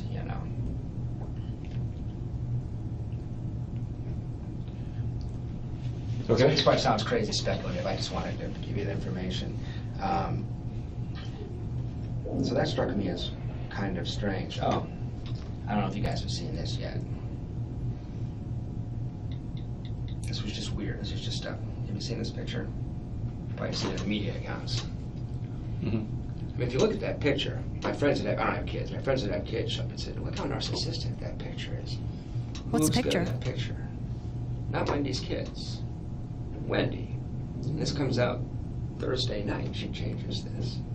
This is the one that you said she was taunting you with, or whatever. Well, maybe. Or you thought she my was. other friend, what the other speculation in the community, which is not for me, is like, Wendi looks good, but this is a Photoshop picture. Her dad does photography stuff, So she looks way better than normal in this picture. If you knew you were going to be all over the media, that's how Wendi would want. Oh my God. I need to see this picture. Okay, so he's saying that Wendi changed her picture, I guess maybe on her profile or something like that. And the kids, I don't know, they don't look good in the picture, but Wendi looks really good in the picture. Her dad likes to Photoshop. Maybe if you're going to be in the media, you want to have a good picture. Oh my God, hold on a second. Do we have a copy of the Facebook profile picture? I want to see what this Facebook profile picture looks like. The picture was suddenly changed on Thursday night. Do we have a picture of that? Oh, dude, it's like, oh, well, let me make sure my name's going to be in the news. Let me look good. I mean, I know this is like a lot of speculation. We're in conspiracies right now, but I mean, I want to see this picture. Look, so that may sound crazy to you, but just something to think about. I mean, when you want to picture your kids look good. There's other pictures in this photo set where the kid's looking at the camera and are smiling and look great. Right. So it's just weird. And I'm not trying to do your job for you to be like an FBI profiler, but it was a thing. Right. And that one of the last things would be, it still is, I don't want to be the disgruntled ex-boyfriend, but it's really strange to me that she's never contacted me. It's very strange. We were co-parenting for 6 months. We've talked about Danny for hundreds of hours. No one knows that case better than, as far as her friends, than me. It's really, really odd. I mean, your ex-wife and you are estranged, you're fighting, you're separated, her dad gets hit by a car, you pick up the phone and call, usually, So there's a rigidity to this no contact thing. It just strikes me as very, very odd. She is, I know you said, hey, I wouldn't take that personally. I'm not taking it personally. We're done. I get it, But what I am taking it as is, it almost looks guilty to me. It looks really strange. Why wouldn't you call for, putting these kids to bed for the last 6 months? I've been riding around in a minivan with them. I care about these kids. She knows that. Even if we're over, not a text message, not a phone call. It looks strange to me. So. Right. And even more so. I want to find this picture, but I'm not finding anything. Just a bunch of like Facebook posts about this trial case. Yo, if someone could find me the Facebook profile picture that she changed it to, That'll be amazing. So in lieu of recent events. Well, that's what I mean, is that when that happened, I didn't expect to hear from her that day. You guys had her on, into the night, I know all that kind of stuff. But I still haven't heard a thing. That just is very, very strange. Maybe she's just a cold-blooded, Bye, Carol. damaged, needy woman that decided she was done with me, maybe. But if there's any interest in her at all, there's a lot of stuff. I mean, I will say though, in the second interrogation, if I was the investigators, I would get disgruntled vibes, like, oh, this guy just has a grudge against Wendi. He's upset that she dumped him. But that will be just like my first off bat impression of all this. But I want to see this picture. Sociopathic stuff here, seems like. The ease with which she lies is really disturbing. So that's all I had to say. I just thought you'd want to know that. Okay. Yeah, well, I got you here. I did want to run down on some of your, I printed out your stuff that you sent me here. Let me just flip through it and try and find it.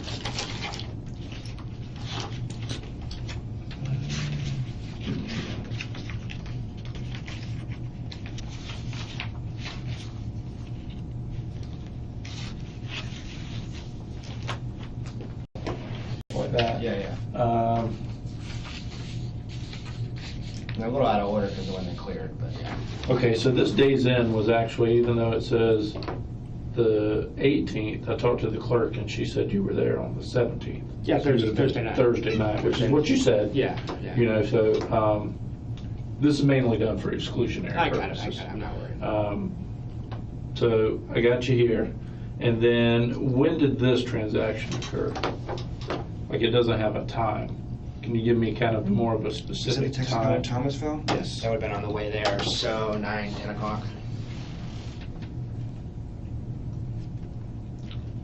PM. Yeah.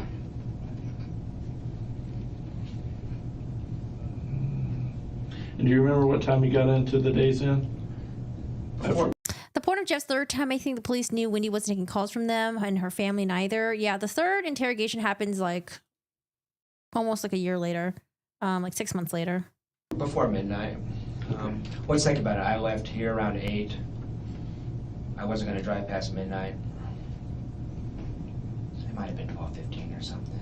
But I went from here to South Atlanta, average of 75 or something like that. And then $37 in gas on Friday. I'm going to speak through this a little bit. At Ayersville, Georgia? Yeah, that would have been somewhere between Atlanta and Tennessee. And this was actually on Friday. It was. Right, so even though this one's the transaction date, it was close enough to the 18th. Yeah, they're just double checking his alibi really quick. Getting his credit card stuff, making sure the transaction's all good, and he's where he said he was. May not have went through until after midnight. It might have been 12:05 when he pulled the trigger on or something. Okay. Well, you just said anywhere between 12 and 12:15 you got there. Yeah. Okay. And then you said you got out of here about 9 o'clock. Yeah, it was about almost exactly 9. Just as a thought experiment. I would have stopped in front of a truck for this woman. I'm a mature 42-year-old guy who's dated a lot of women, and I just got caught into the spell. So that combined with just the, I think that's kind of unusual where you have 2 boyfriends. I think that takes a certain lack of conscience, you know what I mean? Yeah. So that's how easily she did that. Just makes me wonder. I really hope she's not involved at all. Yeah, I mean, I don't think she is, but I mean, time will tell. I don't think she'd be directly Did y'all listen to his testimony during Charlie Adelson's trial? involved, but as an accessory at this point, I gotta tell you, that's in my head. So I just wanted you to know that. I don't know. You know a lot more data than I do. Sure, yeah. Well, if you don't have anything else. Nope, that's it. I appreciate you coming in. And if you want to go ahead and send me that email, if you still got it. Yeah, I'll find that email. And then, All right, so we don't hear from Jeff for another 6-7 months. Let's see. What is this? On August 12th, 14, Jaffrey LaCasse came to the police department after calling me and asking to meet with me the day prior. He advised me he was going through old text messages and discovered the following. He and his ex-girlfriend, Wendi Adelson, were supposed to go to California July 11th to July 17th. He advised they made a reservation on April 30th. Wendi Adelson later canceled the reservation on June 4, 2014. He also advised that he heard from Wendi and other friends that Wendi's brother Charlie texted her last week and asked to go out and celebrate. Oh, is this a celebratory dinner? Oh no. He further stated that while Wendi was at the dinner with Charlie, she vomited at the table. He thought of all this to be highly suspicious in lieu of the recent homicide. LaCasse further advised, wait, hold on, the time frame here. They were supposed to go to California July 11 to 17. Dan Marquette was murdered on the 18th, right? They made a reservation on the 30th, but she canceled about a month before. And then when did the dinner happen? He heard that Wendi and her other friends, Charlie texted her to go out. Oh yeah, when was the celebratory dinner? Because I know they thought that was really suspicious as well. Like, what are you celebrating? And I think Wendi was like, well, it was just like, I've been inside the house for so long. And it was just kind of a thing where I'm finally out of the house and I'm doing things after the murder of Dan. He further stated that while Wendi was at the dinner, she vomited at the table. How does Jeff know about this? Were they talking again at this point or no, right?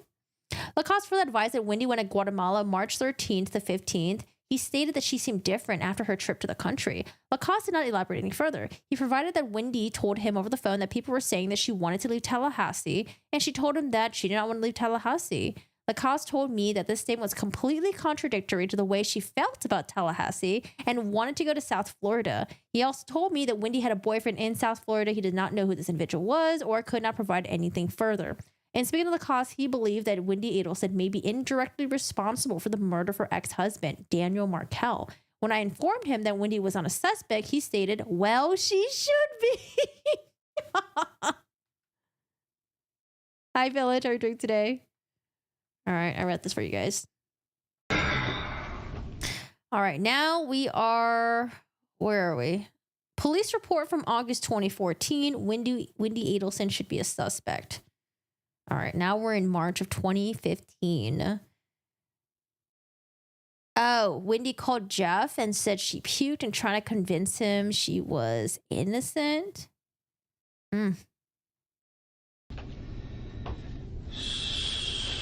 So... Yeah, and I think the reason why, it probably took them 5 days, or I'm not quite sure if that's even true, but if they took him like a bit to eliminate Jeff, remember, because like they had to verify his credit card and like the transaction, all that stuff too, and that takes a bit. So I can see why it took a bit. It was Jeffrey or Jeff? Jeffrey. J-E. R-E-Y. J-F-F-R-E-Y. All right, Jeff, welcome back. And it's L-A-C. A-S-S-E. Let me get your date of birth, Jeff. Sure, 10/18/71.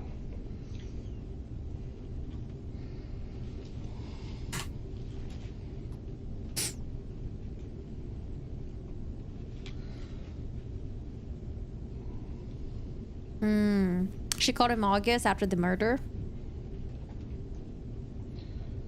Okay, so is this the part where he's going to talk about the dinner? Okay. So what's up?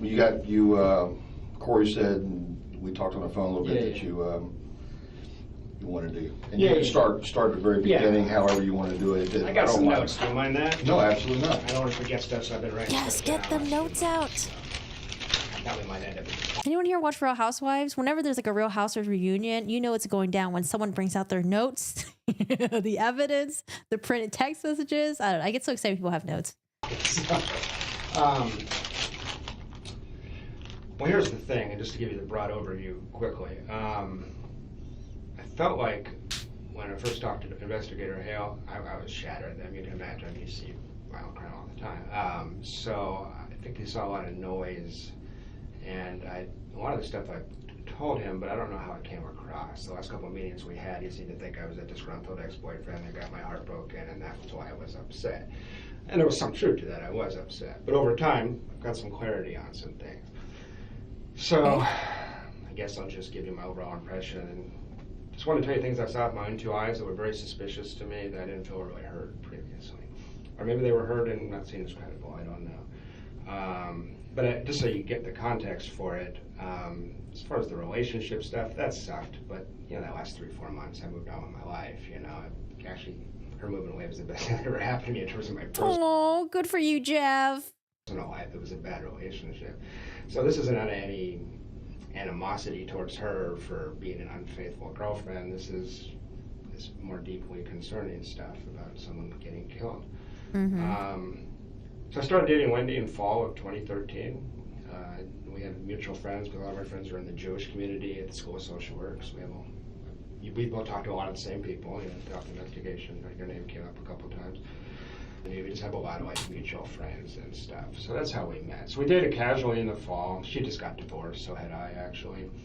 And at the time, I came in here before, I thought Markel was a dick. That's what I had been taught by Wendi. Over time, I realized I was kind of misled.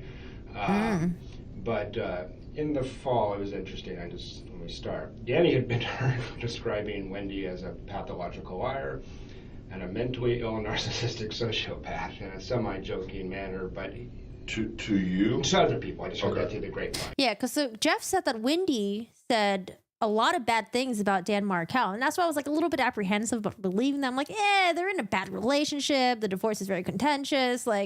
She could be telling the truth, or she could just be lying, or maybe a mix of both. But she was saying that Dan was very controlling, and that Dan was I have my voices here. Was really controlling, ran the finances, said that Dan was really mean to her. And then he's only had some few interactions with Dan Markel, and he said that Dan Markel was really passive aggressive, would say things to him. But I could see why Dan would be passive aggressive towards your ex's current fling. It's a little immature, but people are like that sometimes. And I don't think that's really out of the ordinary or anything. But I'm glad that he's been doing a lot of introspection and kind of thinking everything over. Maybe Wendi really was just lying to me. I did call her a liar. I did say that she was, or Dan did say that she was manipulative. She was a narcissist or something like that. So I'm glad that he's taking a lot of time to kind of think everything through. Hi, tennis girl. How are you doing today? Because people said, be careful with Wendi. She's a little unbalanced. And I said, well, she seems upset about her divorce, but I don't know if she's unbalanced. I didn't take it seriously at the time. It sounds extreme, right? I thought these two people were having a nasty divorce. He's calling names. I thought it was totally out of line. It's one of the reasons I was upset with him, because it seemed, you see in the court documents, he got sick of her and really went after her legally in a really aggressive way, and not knowing the background. I thought it was inappropriate, I thought it was taking things too far to try to disbar your ex-wife, But one impression I'm left with is, I don't think I said this before, in December or January, I thought that was totally out of line. By May, I don't know if those are technically the correct words, but by May, I knew exactly what he was talking about. And this is a very troubled person, Wendi Adelson, deeply troubled person. And at first, she's gorgeous, she's smart, she's funny. I fell for this girl like a ton of bricks. Most men would. That was one reason I stuck around too long. But just an overall impression of her. And Danny says this in court documents, actually. A very manipulative person, a pathological liar. Wendi was an alcoholic while I was with her. She drank her dinner most nights. Extremely fragile, extremely depressed. Many, many nights hated Tallahassee so much that thought we're a bunch of country bumpkins and we liked Tallahassee because she's from Miami. Didn't hide that fact. Thought it was bizarre that I moved here from Phoenix. And the two conversations that we had every single day for 9 months were, Danny is an evil monster, and Tallahassee is the worst place in the world to live, and I can't believe I got stuck here because of Danny Markel. And she was obsessed with those two concepts. So I got really tired of hearing that, but I heard that every day for 9 months.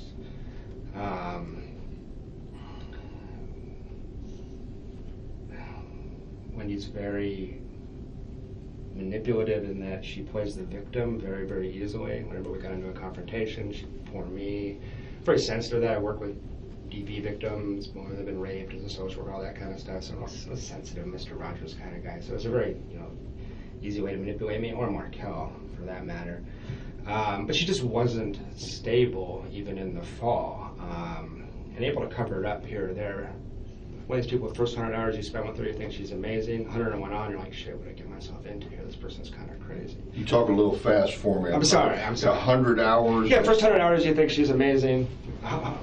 Then after that, wait a second, there's some tremendous flaws here. Oh, you've seen this interview before? I was thinking about watching Wendy's interview afterwards, and then maybe even listening to Jeff's testimony for Charlie Adelson's trial. I do want to get to Charlie Adelson's testimony as well. But if you guys have any other interviews or testimonies you guys recommend me to watch, let me know. Because, I've been doing research about this case, but there's just so much that I just don't know. there's just so many different parties involved, so many other trials. So I'm just learning about all this.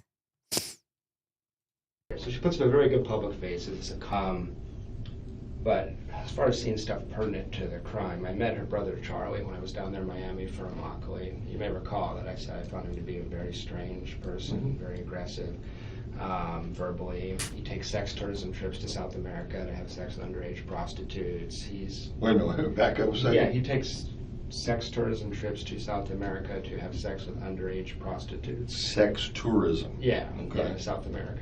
I'm kind of a sheltered guy. Well, I was shocked not only that he would tell people he did that, but that he would tell his younger sister. That was strange to me. Very odd. And there's this odd dynamic between them. The whole family is real weird. He talked in the hot tub about punishing a girl by anally violating her in front of Wendi and I, like bragging about the fact that he'd hurt this girl because she had got him in an uncomfortable situation. So he came off like an offender to me. He came off like a, kind of sociopathic, like, this is strange. He just met me, he's telling me this. It was really, really weird. Okay, Yeah, and I think Jeff mentioned that they only met once, but they did hang out for 4 hours. But it's like, this guy is like just dropping all these weird things, and it's like, dude, this is my first time meeting you. Like, you're telling me about sex with your girlfriend, you're like sexopades in like South Africa.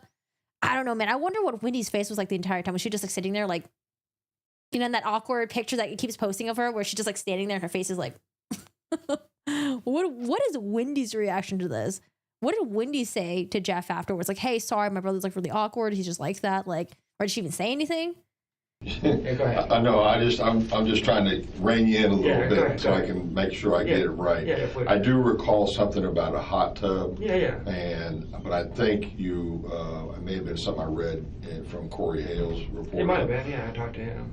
But are you saying you're in the hot tub I'm in the hot tub. after the Immokalee Yeah, exactly. retreat? Exactly. We went from Immokalee to Miami and hung out with their brother. Okay. The first time. So you're in Miami at his place, I guess? Exactly. It's very wealthy. He's got a really nice house in Miami Beach area. Miami Beach. Yeah. Okay, so you're there Yeah. and you're in the hot tub. Yeah. She's in the hot tub. Yeah. And the brother Charlie's in the hot tub. Yeah.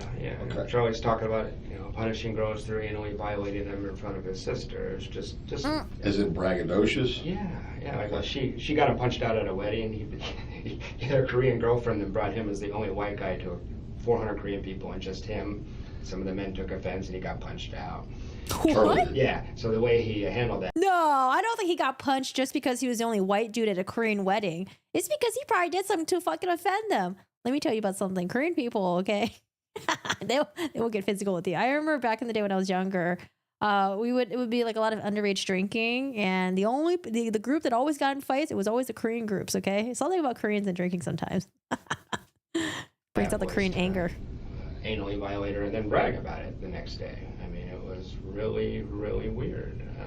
That had happened the day before y'all got in the hot tub? Not that I misspoke there. It was pretty recent. It wasn't that day, but Okay. It was last month, the last couple of weeks, something like that. So he goes to a Korean wedding as the only Anglo. Yeah, exactly. And some men took offense because he was a date for one of the Korean girls that was at the wedding? Exactly. Nah, man, he must have done something, or maybe that girl was still in a relationship with another dude. I don't know, man. Something must have went down. It's not just like, oh, let me just beat up this guy because he's white.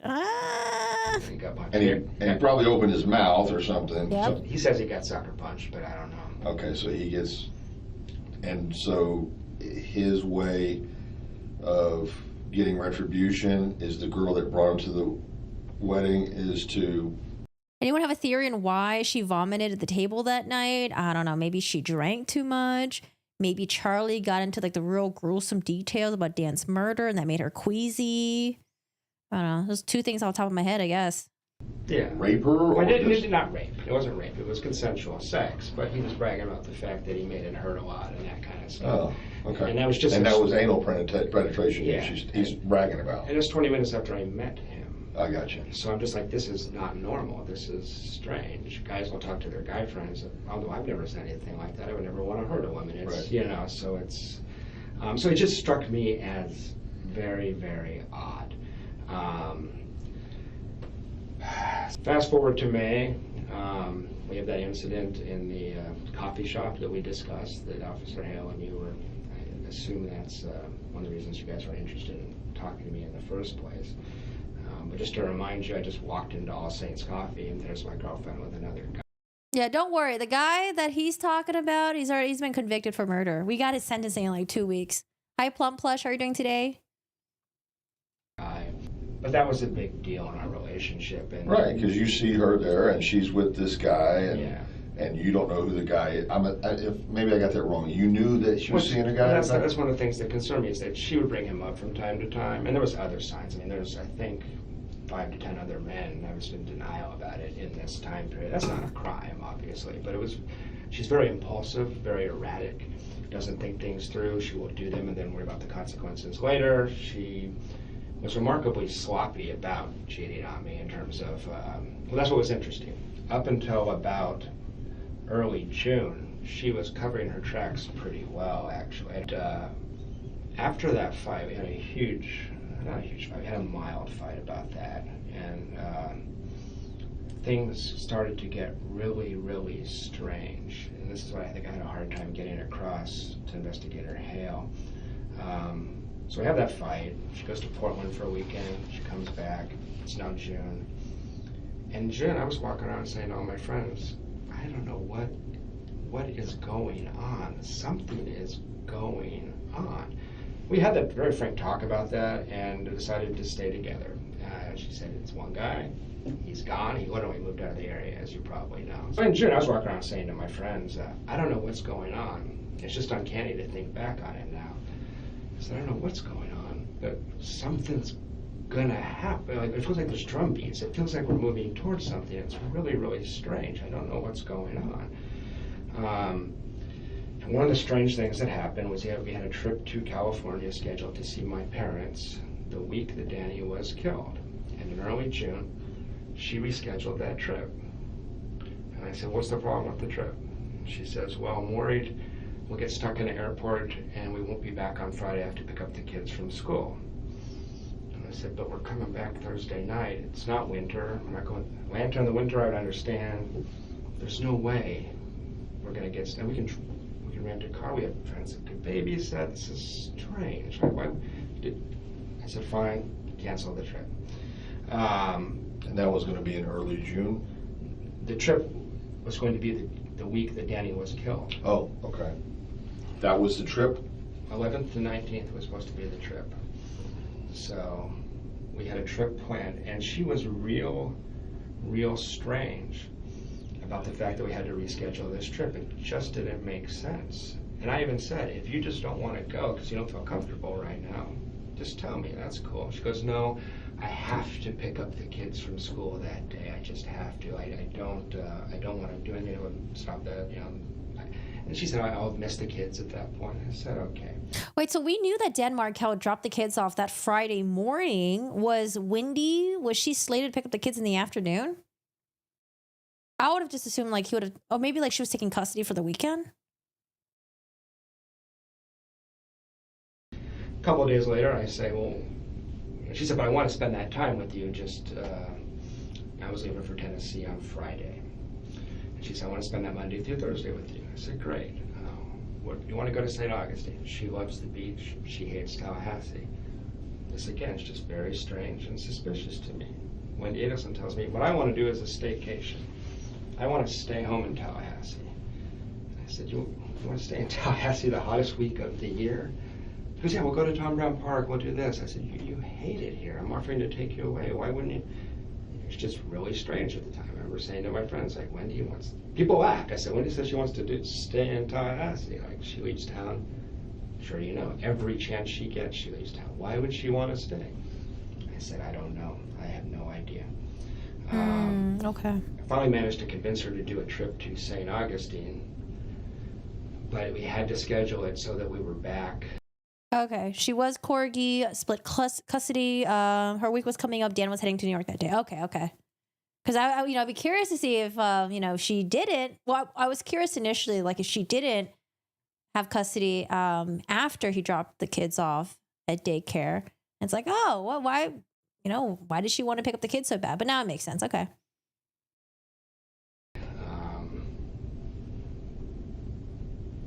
basically by the time of the shooting. So that was just Wait, who's Georgia? Do we have a new person in the picture now? Who's Georgia? I don't know who Georgia is. basically by the time of the shooting. So that was just strange. It was peculiar at the time. And she was, when we scheduled that trip. Oh, yeah, I like Georgia. Okay. Yeah, I know who Georgia is. Sorry, I thought we're still in 2014, not in 2023. Yeah, Georgia, we listened to her. She was the one that did the direct examination of Wendi Adelson, right? In August, yeah, I'm sitting her, she has her calendar open. You have to schedule everything with her. That's just how she was. There was just, at the time, I can remember sitting in her office trying to schedule this, and there was this weirdness about that weekend. We're scheduling other things, no problem, but that weekend, she just was intent on.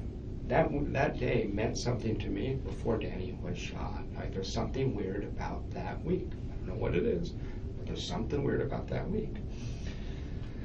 If we keep going through June, other things I noticed in June that were really crazy. Let me back up a second so I get this right. Yeah. July 11th through 19th, you're supposed to go to California. Yeah. Leave on the 11th, come back on the 19th. I can look it up for you. It might be 12th to 19th, but it was the week that Danny Oh, July 11 to 17. Okay. was shot. Yeah, Okay. Yeah. So when is she saying, I can't do it? What date? What date are we talking about when she's telling you I can't do it? Early June. I can pull up exactly. Early June. Early June. Yeah. So you're supposed to go to California with her, just you two. We have plane tickets purchased. And she sat me down. I think it was June 5th or 7th. I will find out for you if you would like. Yeah. And she just said, I can't do that, and it just didn't make sense. It just didn't make any sense. So she'd already said that date was that window of She said, this is the 1 week I have to go see your parents. And I 11th said, through the 19th. but that was in May we booked them. So 3 different times she canceled plans with me in the 2 or 3 day period with Danny. What you're leading to is this is highly suspicious that she needs to be here on the 18th of July. Yeah, just anecdotally, subjective. And then also, when was Harvey's 70th birthday? Because I do remember Georgia talking about that. How, they were celebrating Harvey's birthday and they were going to give him like a really huge gift for his 70th birthday. What was the date on that? Hi, Tam. How are you doing today? How are you? Hello. Yeah, I feel so bad for Jeff. Because Jeff thought that she was already seeing another guy. I don't know if that's true or not, though. Have you heard about anything else about this other guy? Or was she just really preoccupied in Southern Florida because of the planning with the family? Harvey's 70th birthday was July 5th. Whatever it's worth, it was really weird. It was really strange. I know this woman. I know her really well. And there was something at the time with me saying to my friends, what's going on? It's just really, really strange. It's just really... She'd never done anything like this before? No, she had canceled and recanceled. She did that all the time. Completely disorganized person. But it usually made sense. It usually had a reason. And... Oh, Donna? Not guilty. I would say not guilty.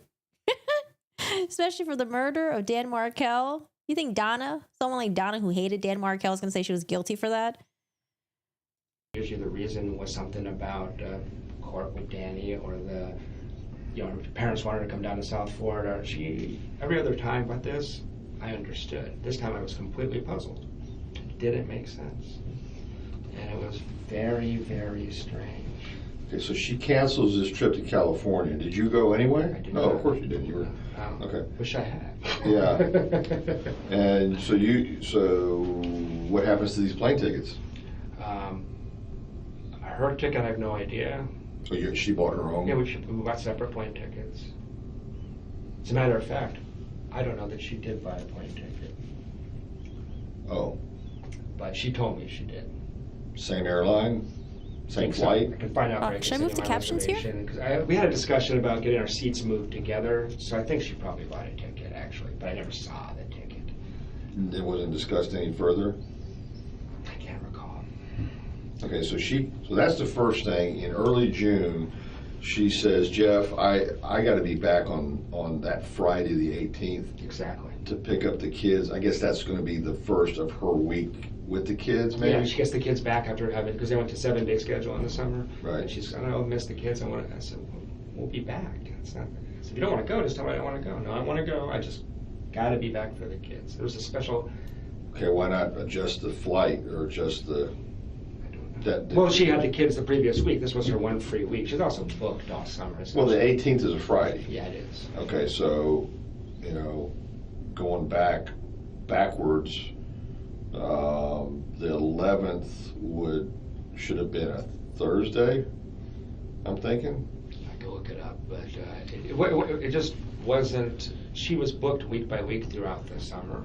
She doesn't even have any school stuff, right? I mean, I don't know if you're off during that time. No, I'm completely off. She has a lot of obligations to her parents. Her parents want her down in Miami every chance she gets. All through this county, there's parents. Okay. All right, so three different occasions. This at the time, it's like, oh, what's going on with the 18th of July or the week of the 18th? What is? Throwing up was on July 31st. July 31st. I got to make a timeline of all this. Throwing up event. So by this time, she was already in Southern Florida with her family. And when exactly did Wendi move to Southern Florida with the kids? How quickly after Dan Markel's death did she move down there? This? I don't understand what this is. Okay, so the first thing is the California trip, and it's next. Yes. Then you want to take her to St. Augustine, because Yeah, and she wants to stay, and that's just bizarre. But did you ever make plans to go to St. Augustine? Yeah, so a week later, again, we sat in front of the calendar, and it was really strange. There was this hesitancy about that weekend. She says, I'll go to St. Augustine, but we have to be back early on Friday. Early on Friday? Early on Friday. What does early on Friday mean? We were going to wake up and come straight back from St. Augustine, so we would have got up at 7, been here by 9 or 10. Okay. She had to pick up the kids from school until 4. It didn't make sense. Okay. But I said fine, and my thing was I was going to drop her off and then drive up to Atlanta. I was going to drop her off and go. So that was just strange. It just stuck in my head. Like, what? Because your trip to your friend up in Tennessee, what was the date you were supposed to go? I was supposed to leave at about 10 or 11 a.m. on Friday the 18th. Okay. Because I was supposed to the original trip was to go straight to Atlanta, stay the night in Atlanta, then go up to Tennessee the next day. So I was supposed to leave here at 10 or 11 and get there at 4 or 5.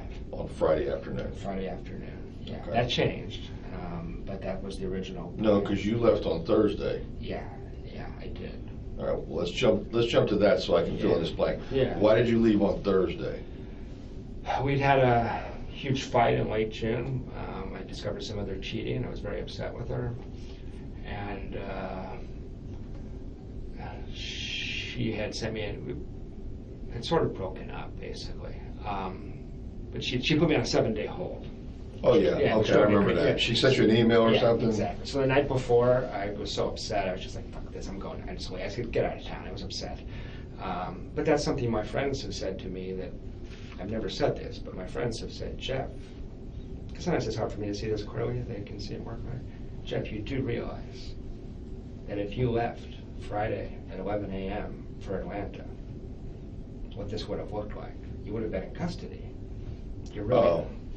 Okay. Now, So his friends also helped him think through this as well. I'm not saying that, but some of my friends, it was like a clumsy attempt to take attention off her and put it on me. I'm not saying that's true. It sounds a little far-flung to me. It sounds a little clumsy to me. But she knew exactly when I was going to leave. I'm a late riser, and she didn't know I changed my plans, obviously. So I'm glad I changed my plans. I wouldn't blame you guys for being a little more suspicious if you didn't. I mean, if I leave at 11, you just see me driving north 10 minutes after Danny showed up. So that looks suspicious to a lot of people. I know it makes it sound like a criminal mastermind. It may sound crazy to you, but that's what my friends say. So can I go back to the stuff in June? Absolutely, I'm sorry. You know, I have any questions you want to ask, and I know I talk fast, and I... Just a little faster than I'm used to. My dad's from Boston, so I'm an adopted Southerner, but I haven't slowed down yet. So, in June, these are just my impressions, but it was 5 or 6 times in June. I'm playing with the kids. We had a good family life, terrible romantic relationship because she was cheating me all the time. But I'm home with the kids with her, nice family life. You at her house out on... Every time, yeah. With Cameron. Exactly, off Aqua Ridgewood Lane, yeah, nice house. So 4 or 5 times in late June, I'm playing with the kids, reading them stories. I was very close to Ben in particular, spent a lot of time with those children. And I look out of the corner of my eye, and Wendi would be in the kitchen crying for no reason whatsoever. And at the time, what it looked like to me is she's like taking it all in, and she looked like she was grieving something. And I would say, "What's wrong?" And she'd say, "Nothing's wrong," or make up some bullshit story. And she lied so much it was hard to know. But in retrospect, it makes me worry a lot, because it looked like she was wrestling with something. It wasn't suspicious, it was just weird. 2014, restaurant would have surveillance back then. I don't know if they would have, I mean, by then, they wouldn't have kept the surveillance for that long, you know? Like most surveillance, mostly like a week, 2 weeks, maybe tops. Especially for a restaurant, I don't think they would have kept the surveillance maybe more than like even 2 days, maybe. I don't know. Because by the time they heard about the dinner and the throwing up thing, it's like what, almost a year later. I believe it happened when LaCasse spoke of her bringing Pepto-Bismol. She has a weak stomach. Yeah, I think they probably verified it. Otherwise, why would she bring it up? No use in previous trials, but would be useful for Wendi. Wendi hung up on Detective Izome. Her attorney called Izome back. The parents refused to meet with the detective. Charlie didn't attend the funeral. When Luis Rivera, that's one of the hitmen, right, called Katie to tell her that Danny was dead, Katie said that she already knew. Only way she knew was because Wendi in Tallahassee must have called Charlie. Wendi cleaned out her childhood bedroom while she was in South Florida visiting mom and dad. Possibly. That Wendi thinks that would plant a seed that she knew after the fact. I think that she was still 100% in on it, by the way, but Wendi dropping out of the facts does fog up the case around her. This was during her first murder attempt on June 4th. On June 4th, 6th, that Jeff is talking about was Wendi taking medicine. But in retrospect, it's like, wow, let's assume she knew something was going to happen. That's how a person might react, you know? She made a choice, but... That's late June. That's late June. So that happened enough times that I talked to my friends about it. What she was talking about in June, relocation to Miami, how terrible it was to be stuck in Tallahassee, crying like, I got stuck here, I didn't choose this, I can't stand it. And she talked about the fact that the only way she could ever relocate is if something happened to Danny. Now, did she actually say that? Yeah, she did. Yeah. This is the first time you've mentioned that. I don't think so. I think I did mention that to Investigator Hale. Yeah, he did. I think I did. Well, no, it wasn't. I had 3 interviews with Investigator Hale. And okay. The next 2 was me trying to tell him things like this, and I don't think he was hearing me. Okay. Mm-hmm. So, no, she didn't say that I killed Danny. She didn't say that word for word. But it was, because I was saying, hey, we're about to, like, get serious here. Are you going to be here? Because she hated it so much. I need to know what's going to happen. And she's like, well, the only way that, let me give you the context.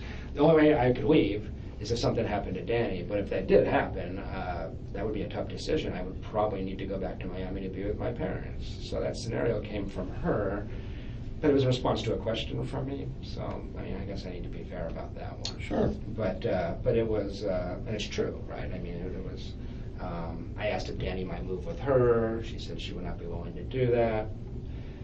But she was talking about that. She would not be willing to do that? No, she did. Well, Danny had job offers from all over the country constantly, and she didn't want to live in Houston or St. Louis or things like that. I mean, Miami and Tallahassee are probably vastly different, right? I've been to Miami before. I haven't been to Tallahassee before, though. That, I mean, she was miserable here. I hate Miami. The beach is nice and beautiful, though, but I fucking hate Miami. She was here just because she came with Danny. She didn't like her job. She didn't like the area. She didn't like split custody. I don't know that people knew how upset she was.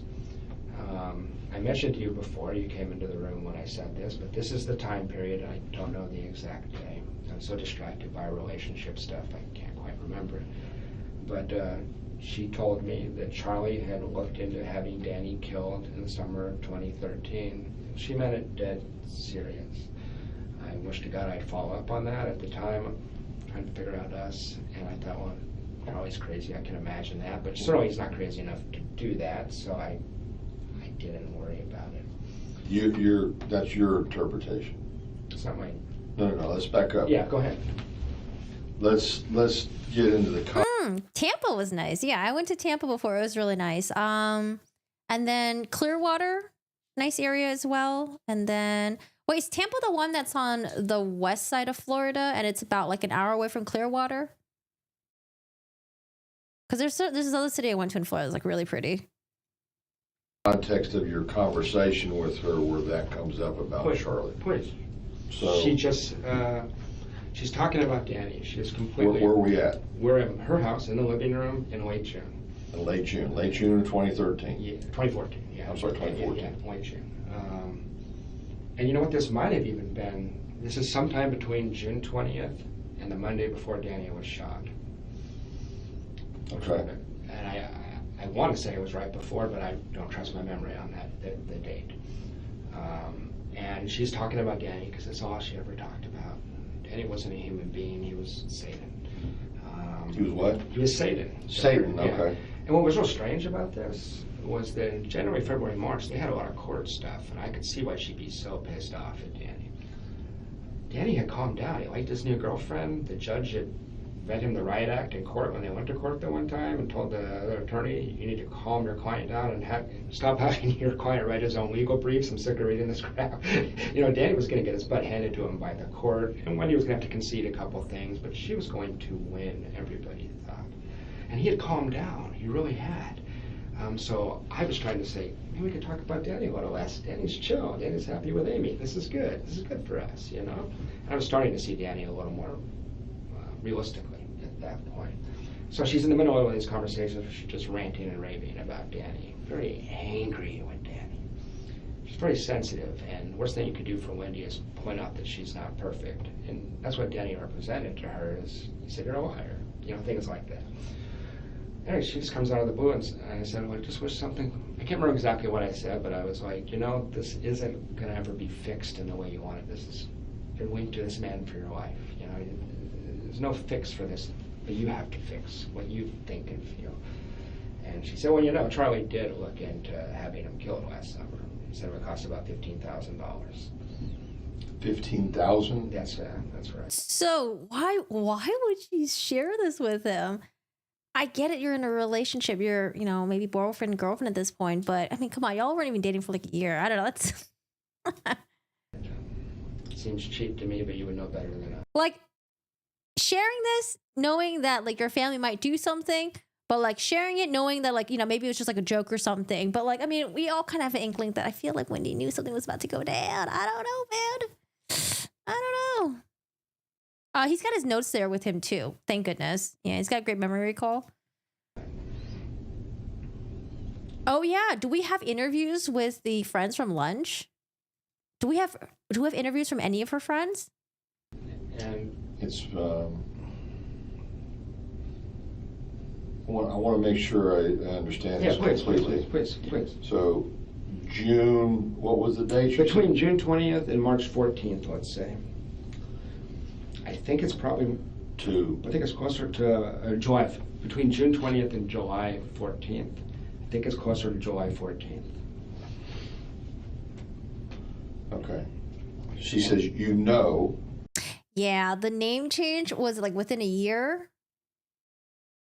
Within the year after Dan Markel's murder, she like officially legally changed the names of the kids, right? She said it was because the kids were getting attention, and I think I don't know if this is a different event, but like someone mentioned that like she changed the kids' names when enrolling into the school before it was legally changed as well. And what was it, like her explanation for that was, well, Nancy, what's her name? Nancy Grace? Nancy Grace had a picture of her kids up there. It was unblurred, and she didn't want the attention to be on her kids. Well, now the attention is on the Adelson family. I mean, couldn't she technically just change her name back to Markel? Because, like, you know, the Adelson family is not doing good in the news right now. Might want to change it back to Markel. Charlie Charlie did actually look into having him killed last summer. And he was told it would cost $15,000. Hey, here, go eat your feet.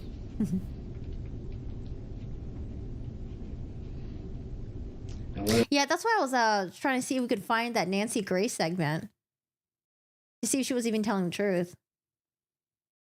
Charlie's This is just paraphrased, but I want to make sure I understand. Yeah. Charlie did look into having Danny killed last summer. I mean, Nancy Grace probably covered the trial. Did she make a comment about that? Her videos pop up my feed from time to time. it would cost about $15,000. And that's not exactly word for word, but that's pretty. Can someone tweet at Nancy Grace with that clip of Wendi Adelson saying that? Maybe she'll reply. I don't use Twitter. Close to what she said.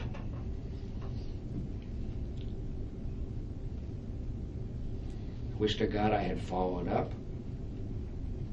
But how do you respond to that? What do you say? What did you say? I changed the subject to us. I was interested in working our relationship out. She ever bring that up again? No.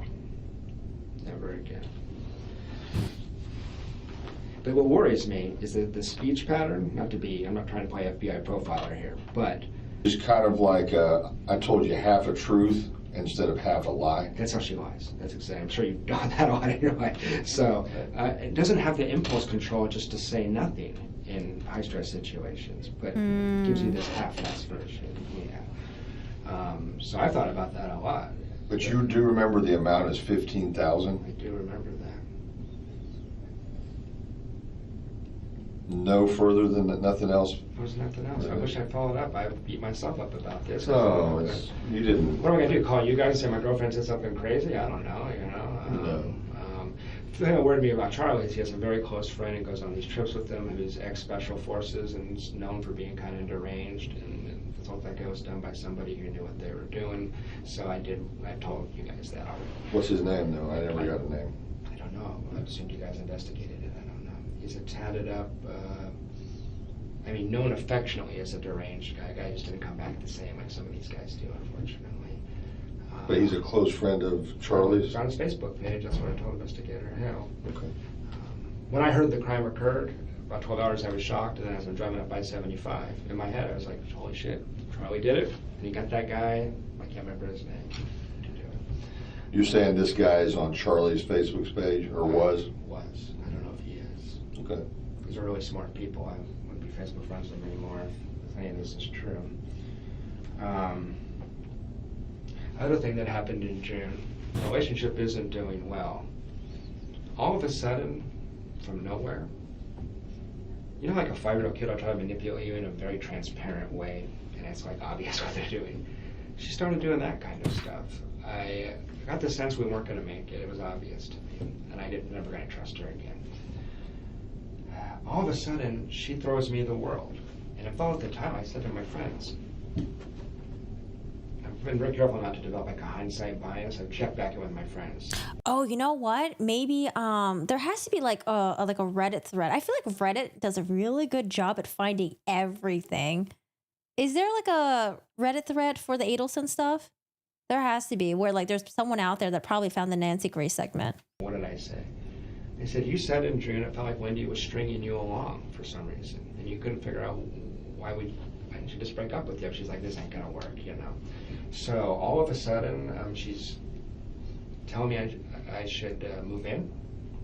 Move in with her? Yeah, she's talking about moving in. And I wanted a family so bad. She knew that. She manipulated me with the kids constantly. She said the kids should start calling you daddy. I'm going to talk to my mom and dad, and I'm not Jewish. That was the whole thing. I want to prove by the parents. I want to give you the... Oh, wait, he's not Jewish? I thought... Hold on a second. Did he just say he's not Jewish? Do they just have like a lot of Jewish friends, I guess? They're just part of the Jewish community? She said the kids should start calling you daddy. I'm going to talk to my mom and dad, and I'm not Jewish. That was the whole thing. I want to prove... Oh, he's not Jewish, actually. Oh my God, we have so many notes to take. Okay. Just not Jewish. Wendi was going to have the kids call him dad. Oh, but she probably didn't mean it. Parents. I want to give you the passwords. I want to give to all my computer accounts. She started acting like this was going to be a permanent thing. I'm sorry. Yeah, that's okay. I can give you a sec. I have to respond to this I understand. right now. I understand.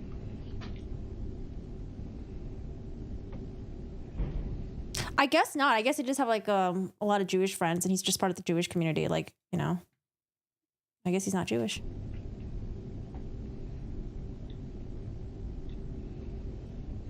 I know, right? I hope he's like happily married with more kids, doing great. I hope he's doing okay.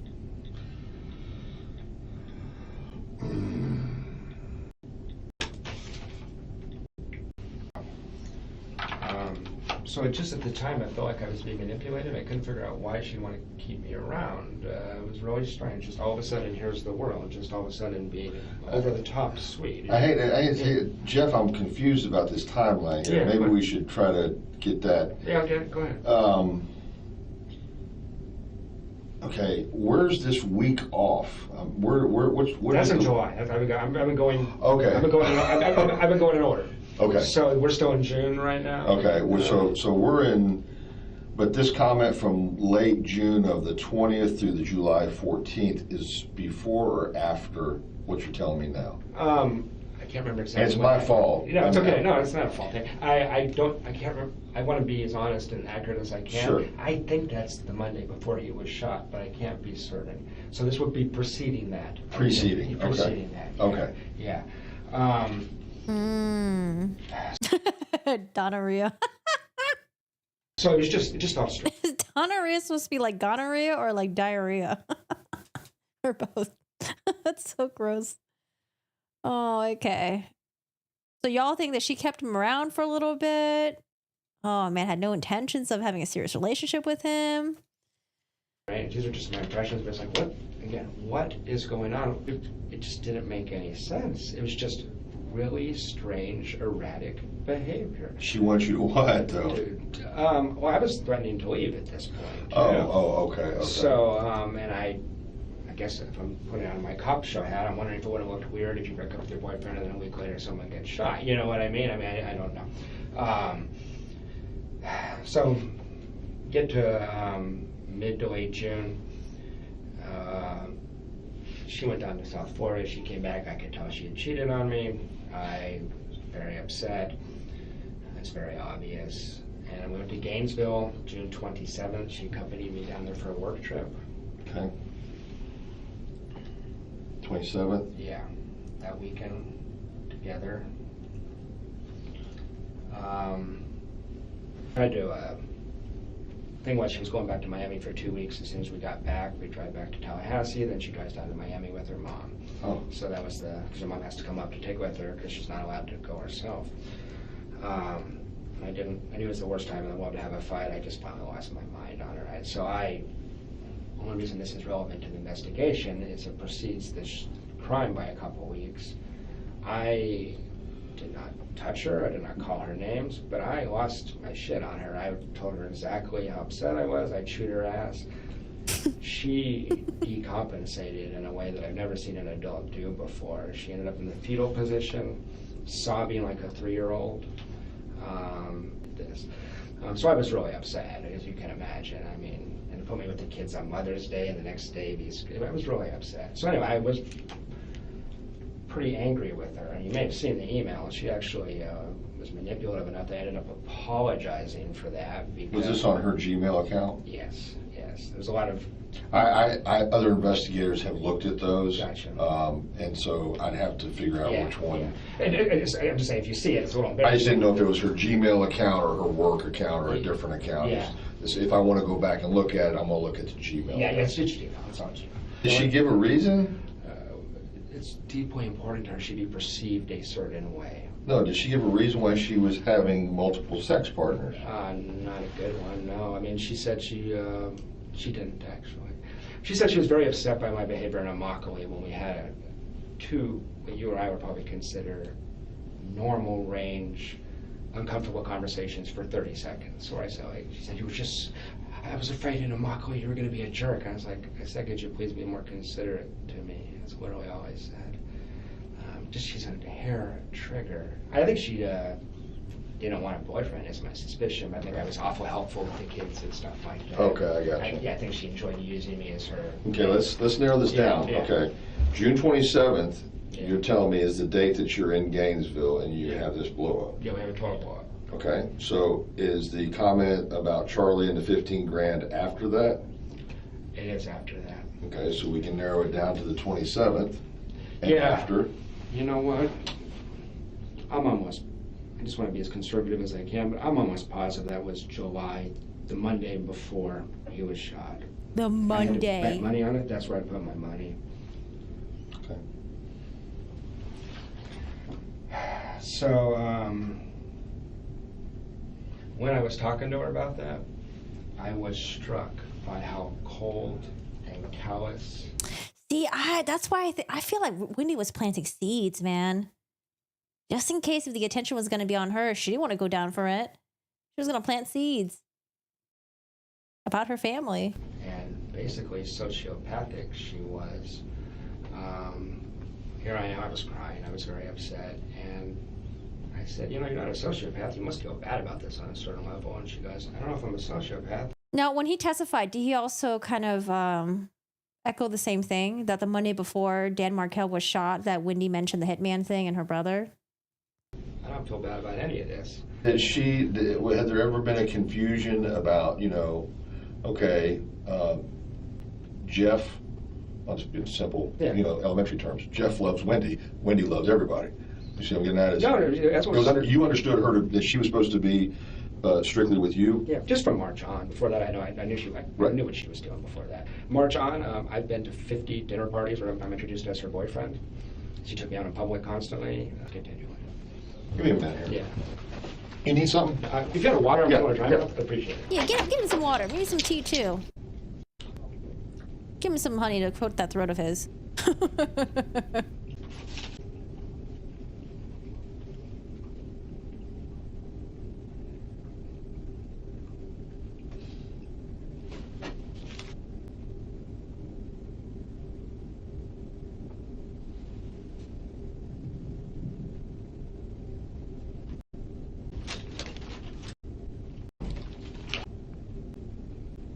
People on both sides of the tracks. He's got friends that are interesting guys, and you may have known guys like this. I know some in Tallahassee. He's friends with people on both sides of the tracks. He's got friends that are physicians and professors and all that. He's got guys that hangs out at his gym that don't have a high school diploma, and he's able to buddy up with them too. He's very good socially. Charlie is street smart. He comes off kind of like a con man. He's really good with women. He's one of those con man, womanizer types. Different girl every night. Very socially smooth. So he enjoys flowing from one side of society. He has a Ferrari. I mean, he could just hang out in the upper crust. He doesn't. He enjoys slumming with these other guys, So I think he's taking trips with that guy, though. If we're going to look into it, I believe he's part of the crew that went to South America. I have somebody checking right now to see if maybe we're talking about the same person. Yeah, I don't know. By the way, Charlie is so industrious and so street smart that if it wasn't that guy, it wouldn't make me any less suspicious that Charlie was involved. He just was the first thing that popped into So me. what do you think, Jeff? You don't, okay, so when you first started talking to me today, and don't take this the wrong way, but when you first started talking to me, I thought we were fixing to crucify Wendi right here as far as everything, and that she was directly involved. Not necessarily that she killed her ex-husband, but had solicited for someone to do it. I still believe that. I'm 100%, never say 100%, I'm a researcher. I was 90% sure when I talked to you guys in July, when I was waiting for you to catch somebody, because then maybe I'm crazy, right? So then when Myron May happened. And then at this point, he's like, dude, what the fuck is going on? How come no one's been caught yet? The family's still roaming around freely. I'm sure when I talked to you guys in July, when I was waiting for you to catch somebody, because then maybe I'm crazy, right? So then when Myron May happened, I thought maybe it was Myron May, I'm just wondering. At this point, I'm pretty confident. This is an email that I think you're referring to. I'll give you an opportunity to read it. Yep, that's the one she sent, that's where I'm going right now. Okay, so this is July 15th, is that accurate? That's right. Okay, July 15th is the Tuesday before. The thing she told me about Charlie would have been the night before this. Okay, so we are on the 14th. Yeah, I think that's right. Yeah, it would have been Monday, July 14th. That's actually just where I was going right now.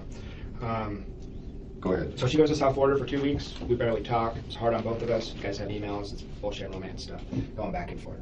We had one long conversation and decided to patch things up. She sounded very calm in this conversation. These are phone conversations? Yeah. Okay, hold on.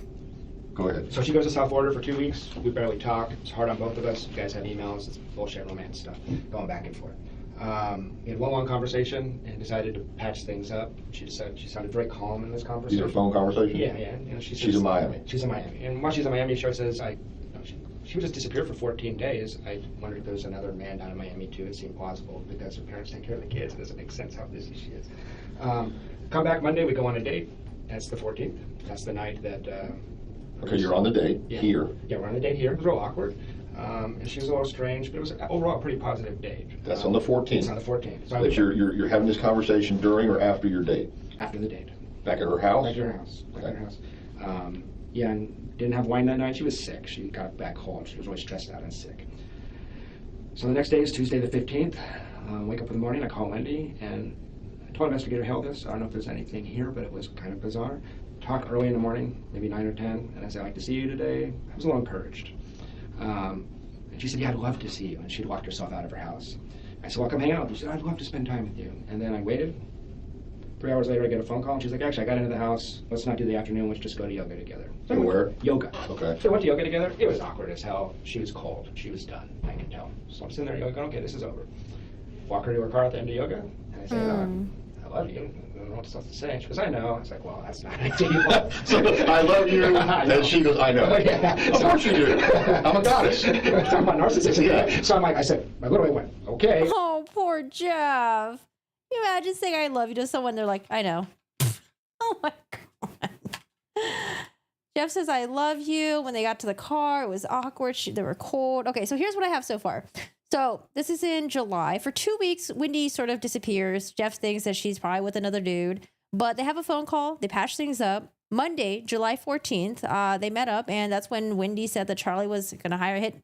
That's when Wendi mentioned that, like, oh, back in the summertime, Charlie said he was going to hire a hitman for $15K. Wendi was sick. She got a cold. The next day, July 15th, Wendi was locked out. They were supposed to hang out, but they didn't. Decided to go to yoga instead. After yoga, he walks her to her car. He says, I love you. Okay, that's where I'm at right now.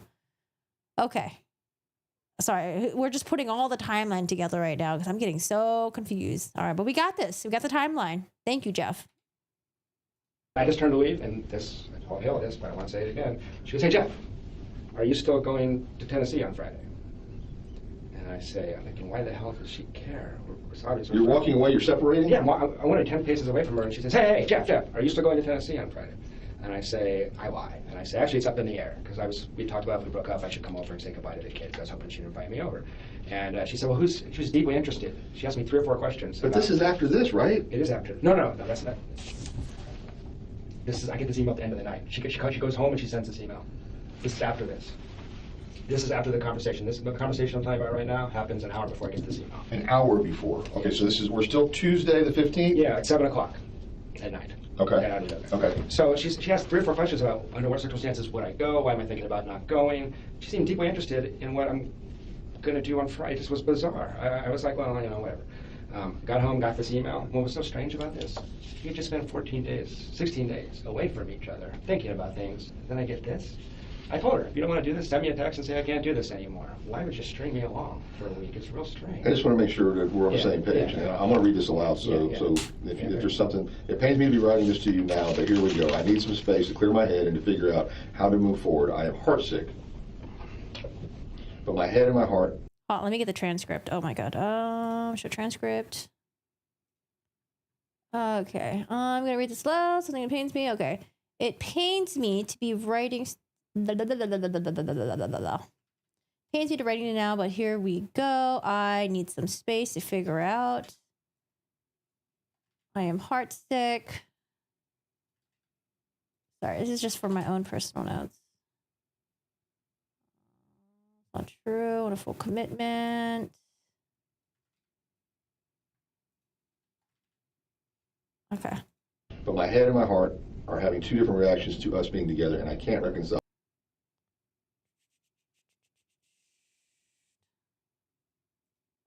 I'm going to read this aloud, so if there's something, it pains me to be writing this to you now, but here we go. I need some space to clear my head and to figure out how to move forward. I am heartsick, but my head and my heart are having 2 different reactions to us being together, and I can't reconcile them to be in this like you would want me to be. So she's saying you're coming on too strong, basically, is what I'm reading. You want a full commitment. No, that's not how I read it, but I mean, it's... Well, I mean, that's how I'm looking at it. Is that not true? I mean, okay, do you want a full commitment from her? I wanted to continue the relationship, yes. Okay. But we had discussed just breaking up. We just spent 16 days apart thinking about things. Right, you're 16 days apart, then you go on a date on the 14th. She makes the comment about her brother was looked into killing Danny the previous summer, which would have been summer of 2013. She didn't specify a month.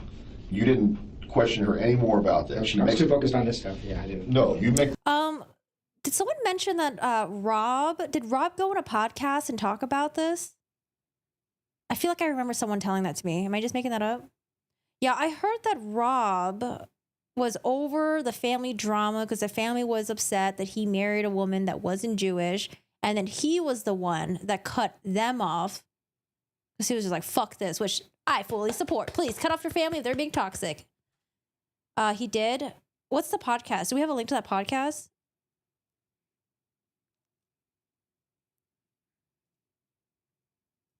When she's making this statement on you're saying the Monday, Yeah. which would be the 14th. Yeah. When she makes this statement that Charlie had looked into having someone do this for 15, it was going to cost. Hey, how much does it cost to kill this guy? And the answer that Charlie gets is $15,000. Rob briefly talked on the Laundrie podcast. Oh, can someone link it to me in the Discord? If you locate it in the timestamp. He shares that with his sister. Yes. Okay. And then she says that to you. You put it in the Discord? Let's see. Did I miss it? What's the name of it so I can search for it in the Discord? Was this like 2 weeks ago when we talked about it, Taxi? It was going to cost. Hey, how much does it cost to kill this guy? And the answer that Charlie gets is $15,000. He shares that with his sister. Yes. Okay. And then she says that to you, and that was in the context preceding that conversation was basically, what do you want to do? You don't like it here. I'm talking in your... You know, that was part of the conversation. There was constant conversation about Danny is awful, Tallahassee sucks. That's not all she ever said. And I can't do anything. I'm stuck here because, well, I guess she got denied relocating with kids. She did. And she's saying, I'm stuck here unless something happens to Danny. Which Oh, wait, he disconnected from the family after the murder. Oh, I thought he disconnected from the family because of the whole drama thing. It was after the murder? Yeah, guys, you guys are new here. Join the Discord if you haven't already. You got a true crime section. Join the Discord. That's my social media stuff. And like the stream if you're enjoying. getting at. Yeah, that's exactly what I'm getting at. And then she just spills this out. Well, you do be spamming them paragraphs. Yeah, let me know what the keywords I should look for. Is it like Laundrie? I don't know. Discord search is like not the greatest. Rob?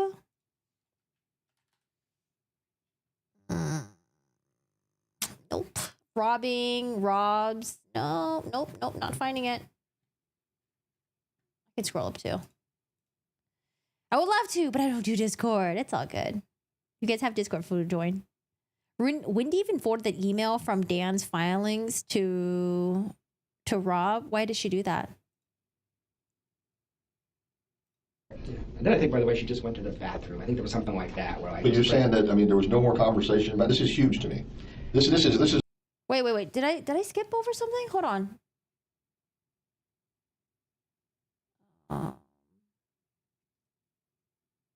Okay, so they're talking about the $15,000. Sorry. Preceding that conversation was basically, what do you want to do? You don't like it here. I'm talking in your... You know, that was part of the conversation. There was constant conversation about Danny is awful, Tallahassee sucks. That's not all she ever said. And I can't do anything. I'm stuck here because, well, I guess she got denied relocating with the kids. She did. And she's saying, I'm stuck here unless something happens to Danny. That's what you're getting at. Yeah, that's exactly what I'm getting at. And then she just spills this out. Yeah. And then I think, by the way, she just went to the bathroom. I think there was something like that. Where like. But you're saying that, I mean, there was no more conversation about this. Is huge to me. This is like, my brother's already checked into it, and it costs this much. Yeah, is it like this is still available and open, or 15 grand is too much we're too cheap? This family's rich. I mean, it's nothing. No, I know, but He's what's... got petty cash in his office. Okay, but was this like, this option still available? Is that how it was?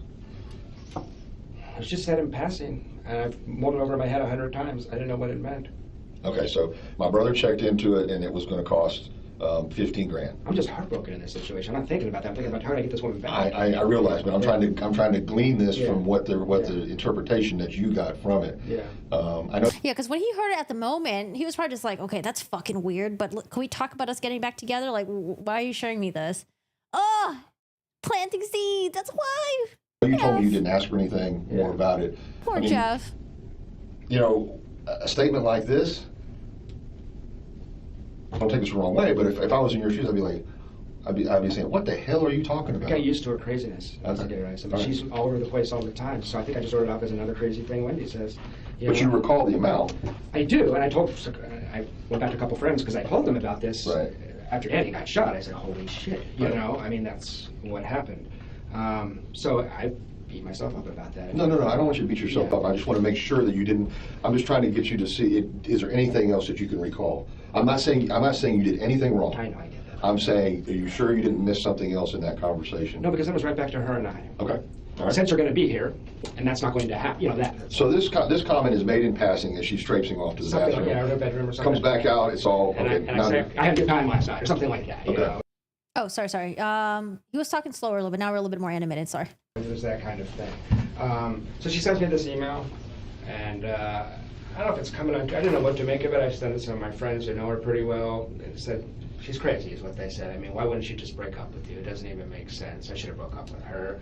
But we've been apart 16 days. She wants another week. But recall that when she left Danny, she just Is the Laundrie podcast set on YouTube? Can you guys link it? moved out while it was gone. So confrontation isn't her thing, you know. So maybe that's why. So Wednesday goes by. There's Thursday. Thursday, she. You're still up in the air about leaving. You've told her, I don't know for sure if I'm leaving Friday or not. That's right. She doesn't know for sure. I don't know if she would have or would have known. We have mutual friends that I told on Wednesday or Thursday that I was going, that it wouldn't shock me if she were able to find out that I was going. I mean, we have mutual friends. But your answer to her was, I don't know yet. It's still up in the That's air. right, that's right. But the next day I decided to go.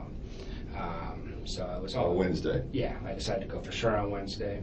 Thursday, she changes her Facebook picture. I'm sure you've seen the picture. Oh, please show us the Facebook picture, Jeff. I haven't seen the Facebook picture yet. I need to see this Facebook picture of Wendi looking all glam and like photoshopped up. Oh, God. Okay. Moved out while she was gone. Hold on.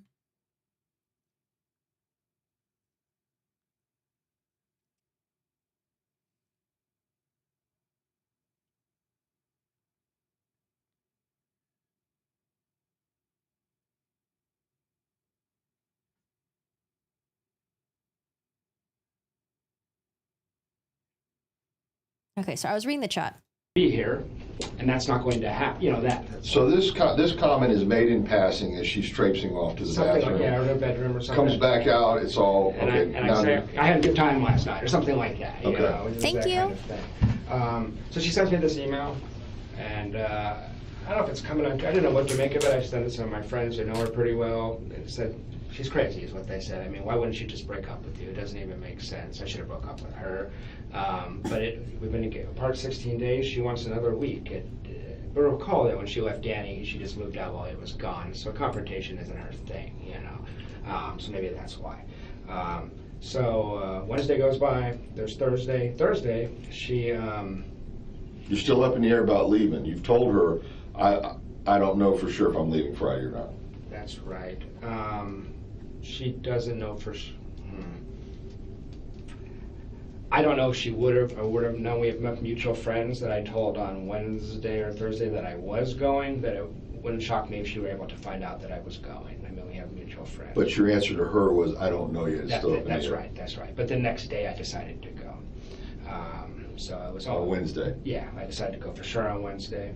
Thursday, she changes her Facebook picture. I'm sure you've seen the picture of her in the beautiful purple dress. It's all over the media. It was suspicious to me after It's all over the media. Oh, okay. Wendi. Okay, let me find the picture for you guys. the fact that that picture was changed 12 hours before Danny shot, and that's the picture that was distributed to the media. She's very concerned with her appearance and how she looks. So I know that maybe sounds crazy. Investigator Hale seemed to think it was, but I thought this is so strange. She changed her Facebook picture twice in 2 years, and the night before Danny shot, and she's going to be all over. Wait, I found. Is this the picture? Is this the picture? Hold on a second. I think I found it.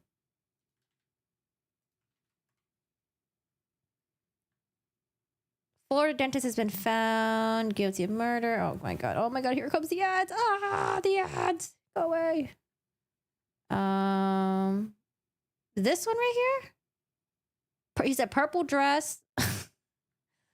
We can't see the kid's face because he initially said like the kids like didn't look flattering, but like maybe he meant like the kids weren't looking at the camera. Maybe they were just like looking like sideways or something like that. Booba. Maybe this is the picture that he's talking about. Purple dress with the kids. All right. Booba pic. For the media, she looks like a Victoria's Secret model, you know? Oh, okay. Yep. Victoria's Secret model. There we go. So, but I was bothered enough by that picture because it. What was the prior picture? something that looks more like a 35-year-old woman with 2 kids would have on her Facebook page. Okay. I mean, it could just be like, hey, freshly broken up, freshly single, who dis? All the other pictures, and she looks pretty in them, but that one looks, she looks amazing in that picture. She's not even that pretty in real life. That picture, I think her dad Photoshop. Her dad photoshops that stuff. He does that kind of thing. So it was a picture produced for her by her father, I believe. No, I don't know if I buy the pictures photoshopped. Does it look photoshopped? Like, hey, Dad, can you Photoshop this picture for me to make my boobs bigger? I don't know. What would be the Photoshop? So Friday I leave. Thursday night I leave. About an hour after I saw that picture, I said, fuck this, and I just drove out of town. The next day, Danny shot at 11 a.m. No one contacts me, which we have a lot of mutual friends, and they didn't. I talked to some of them after the fact. They tell me that they were under the impression that I was a very likely an actual suspect in this case.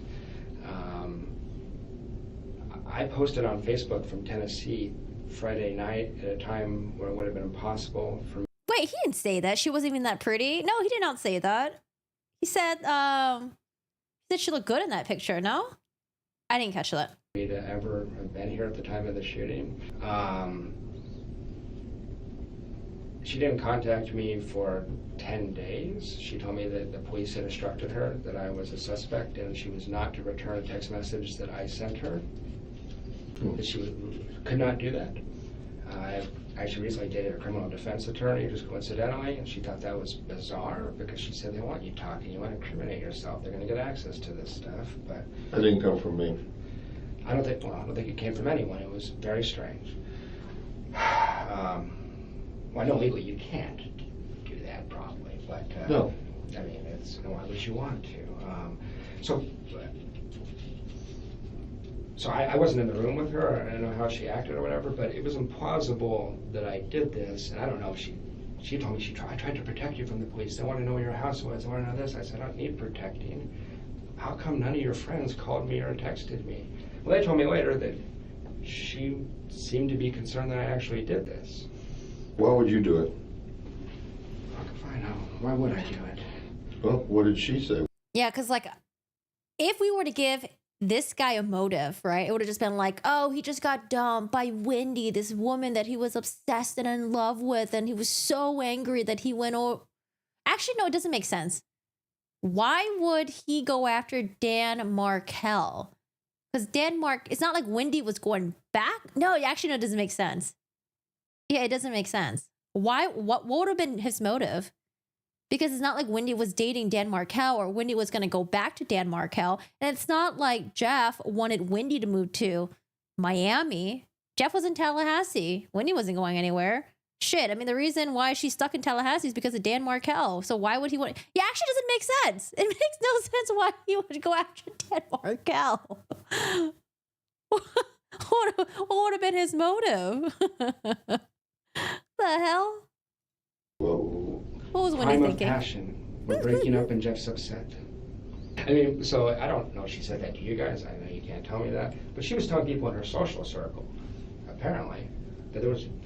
they shouldn't contact me, I guess. That, you know, this was really a possibility. And that just seems deeply suspicious to me. A lot of these people aren't really close friends with me, but I found out about this crime third hand. And that just struck me as incredibly strange. And suspicious, very suspicious. I just got a couple other things and I'll answer your questions you have. Called Officer Hale, said, hey, just so you know, Wendi has a key to that house on Trescott. So I know there was some mystery and discussion and speculation. How'd the guy get in, or I don't know, the crime scene details. But Wendy's constantly losing keys and rediscovering them, you know. A listener note. So she had keys. He didn't call me back on that, and I don't know if it was helpful or not. And then here's just a list of strange things that she said after the crime. I talked to her 3 or 4 times. She said, I love Tallahassee. I wanted to remain in Tallahassee for the rest of my life. These are phone conversations? Yeah, these are phone conversations. Danny has so many enemies, it will be impossible to figure out who did this. He's a pretty beloved man, and he was an abrasive guy, but that's a strange thing. Oh, I found the episode. I'm the oldest, my brother behind me, and then 6 years older than, he's 6 years older than Woody. Okay, I found the episode. To say. I've never heard any sympathy from her one time about Danny. She still seems enraged, obsessed, and defiant about Danny.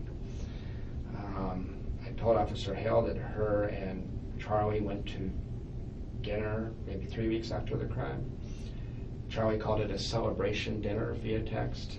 She puked on the table during the dinner after Charlie said something. She wouldn't tell me what he said. She said Charlie made a remark and I just puked everywhere. So I wonder if Charlie just said something really gruesome about Dan Markel's murder scene. celebration dinner. That's what Charlie called it. You can look up, if you got access to text, you can find out. Yeah, that's what she called it. She said the kids are having problems, but not because of Danny's murder.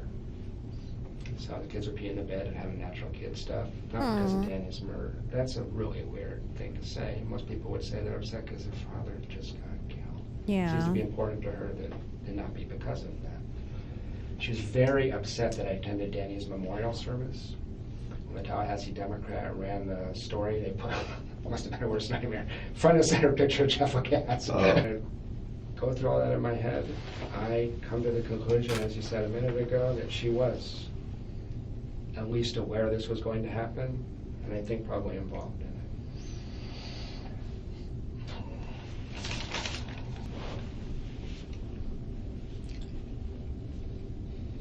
So who attended Dan's memorial? So Wendi probably showed face, brought her 2 boys, right? Donna and Harvey, they were there. Jeff LaCasse was there. Wendi was mad that Jeffrey was at Dan's memorial. Says a lot. Yeah, it's unless Wendy's angle was like, you did this. How dare you show up at his memorial? Maybe that was her angle that she was trying to go with.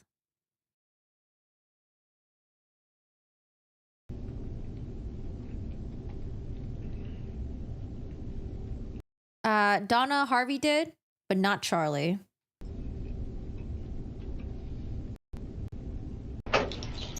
I just want to see if, I just want to confirm this is the individual. I think I'd recognize it if I saw it. At least it was the same photograph I saw. Yeah. Photograph I recall was 4 guys like this. Okay. Oh, is that the picture from the dinner? All right, I got the men that you're talking about. She made, well, first of all, does she still have the same phone number?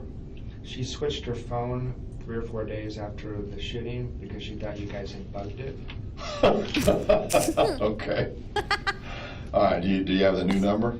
I don't. I think she has the same number. She has a different phone. She just wanted Oh, different handset? Which is silly because you don't need to put a bug on a phone physically. Right. I mean, it's funny. I did hear about that, Judy. Where did you hear that from? Was it on, where did that story originate from?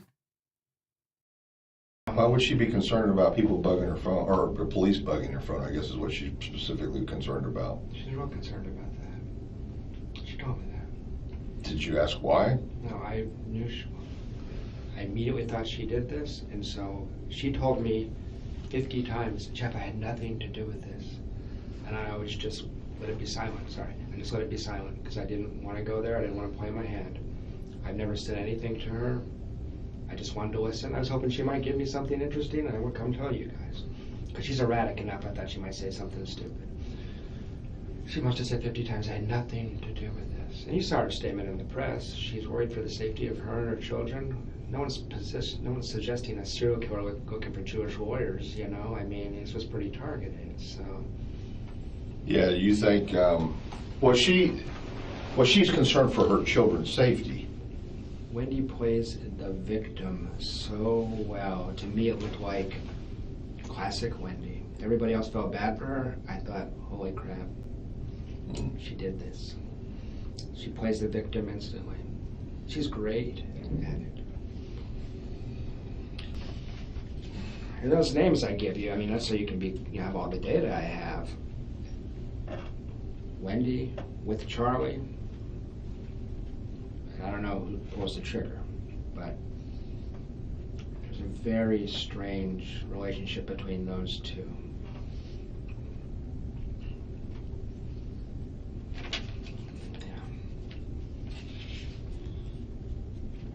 I acknowledge this might all sound real crazy to you, Mr. Gary. I'm not, no. Yeah. It's not. Yeah, it does sound fucking crazy. It does sound fucking wild. That's why people heard about this story. There's like, what? Like, I don't know. Like, I'm still like, it's crazy. I thought I mean, I don't know if it's crazier. Now, the Murdoch stuff is pretty fucking wild too. I was about to say maybe this is crazier than the Murdoch stuff, but man, the Murdoch stuff was pretty fucking wild. But I guess what's crazy about this is because there's so many people that were involved that were complicit to this. That's fucking wild. A whole fucking family. Jesus. And a whole another set of family. Katie McBenoit and her like baby daddy, you know, like fuck. She didn't get to show them off, dude. And you gotta I think you gotta like exchange the implants like every 10 years, supposedly. I don't know. I'm very interested in this. Yeah. I want to make sure that I understand it completely. The dentist horror movies, yes. I used to love watching that as a kid. Oh my God, it was my favorite. I'll sound real crazy to you, Mr. Gary. I'm not, no. Yeah. I'm very interested in this. Yeah. I want to make sure that I understand it completely and thoroughly. Yeah. And I can see that it's been weighing on you heavily. Well, it has, because it sounds crazy to people, obviously. Although I told a couple people the whole story like I told it to you start to finish, and no one else has said I'm crazy. My therapist said, one thing I forgot to tell you, I had to go get a damn therapist. It was so crazy. So I tried to manage her. I tried to get some advice on relationships. And in April of 2014, he tells me, look, he's real blunt. I'm going to be honest with you. There's two possibilities. One is she's just getting over a divorce, is drinking too much, and she'll settle down over time, maybe live happily ever after. Second option, she sounds an awful lot like a sociopath to me. That's an objective person. Right. And I said, sociopath? He said, yeah, high functioning, but she doesn't seem to have a conscience. And I said, oh, Jesus, what have I got myself into? Because I was in love with her and I wasn't going to leave at that point. But that's the kind of feedback I've got when I tell people what she's actually like. Okay. I prefer that you guys catch somebody else, obviously. Right. When's the last time you talked to her or had any conversation? I can find it for you. It would have been in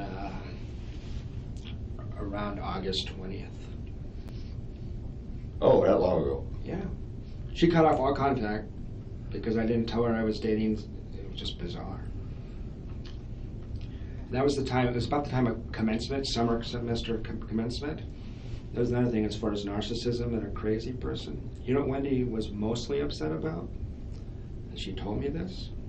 The fact that she had to cancel her commencement speech because Danny was shot. Her attorney said it's a bad idea to get yourself in front of the media like that. And decided to. Her commencement speech? What was her commencement speech for? I'll show up. You can't do it. She was devastated.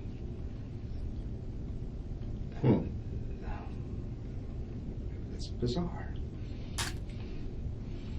I went back and looked. Apparently you all have somebody, McPherson? Jay McPherson. Yeah. What's the relationship?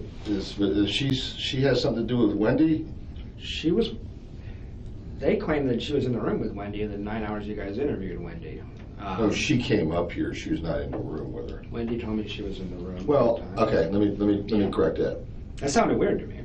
She came in the room, I think it was over the children. The children had to be picked up. Gotcha. And there was two ladies that were up here, and I can't remember if that was McPherson or not. Jane was with her. Wait, is this Wendi? Commencement speech. Let's see. Wendi.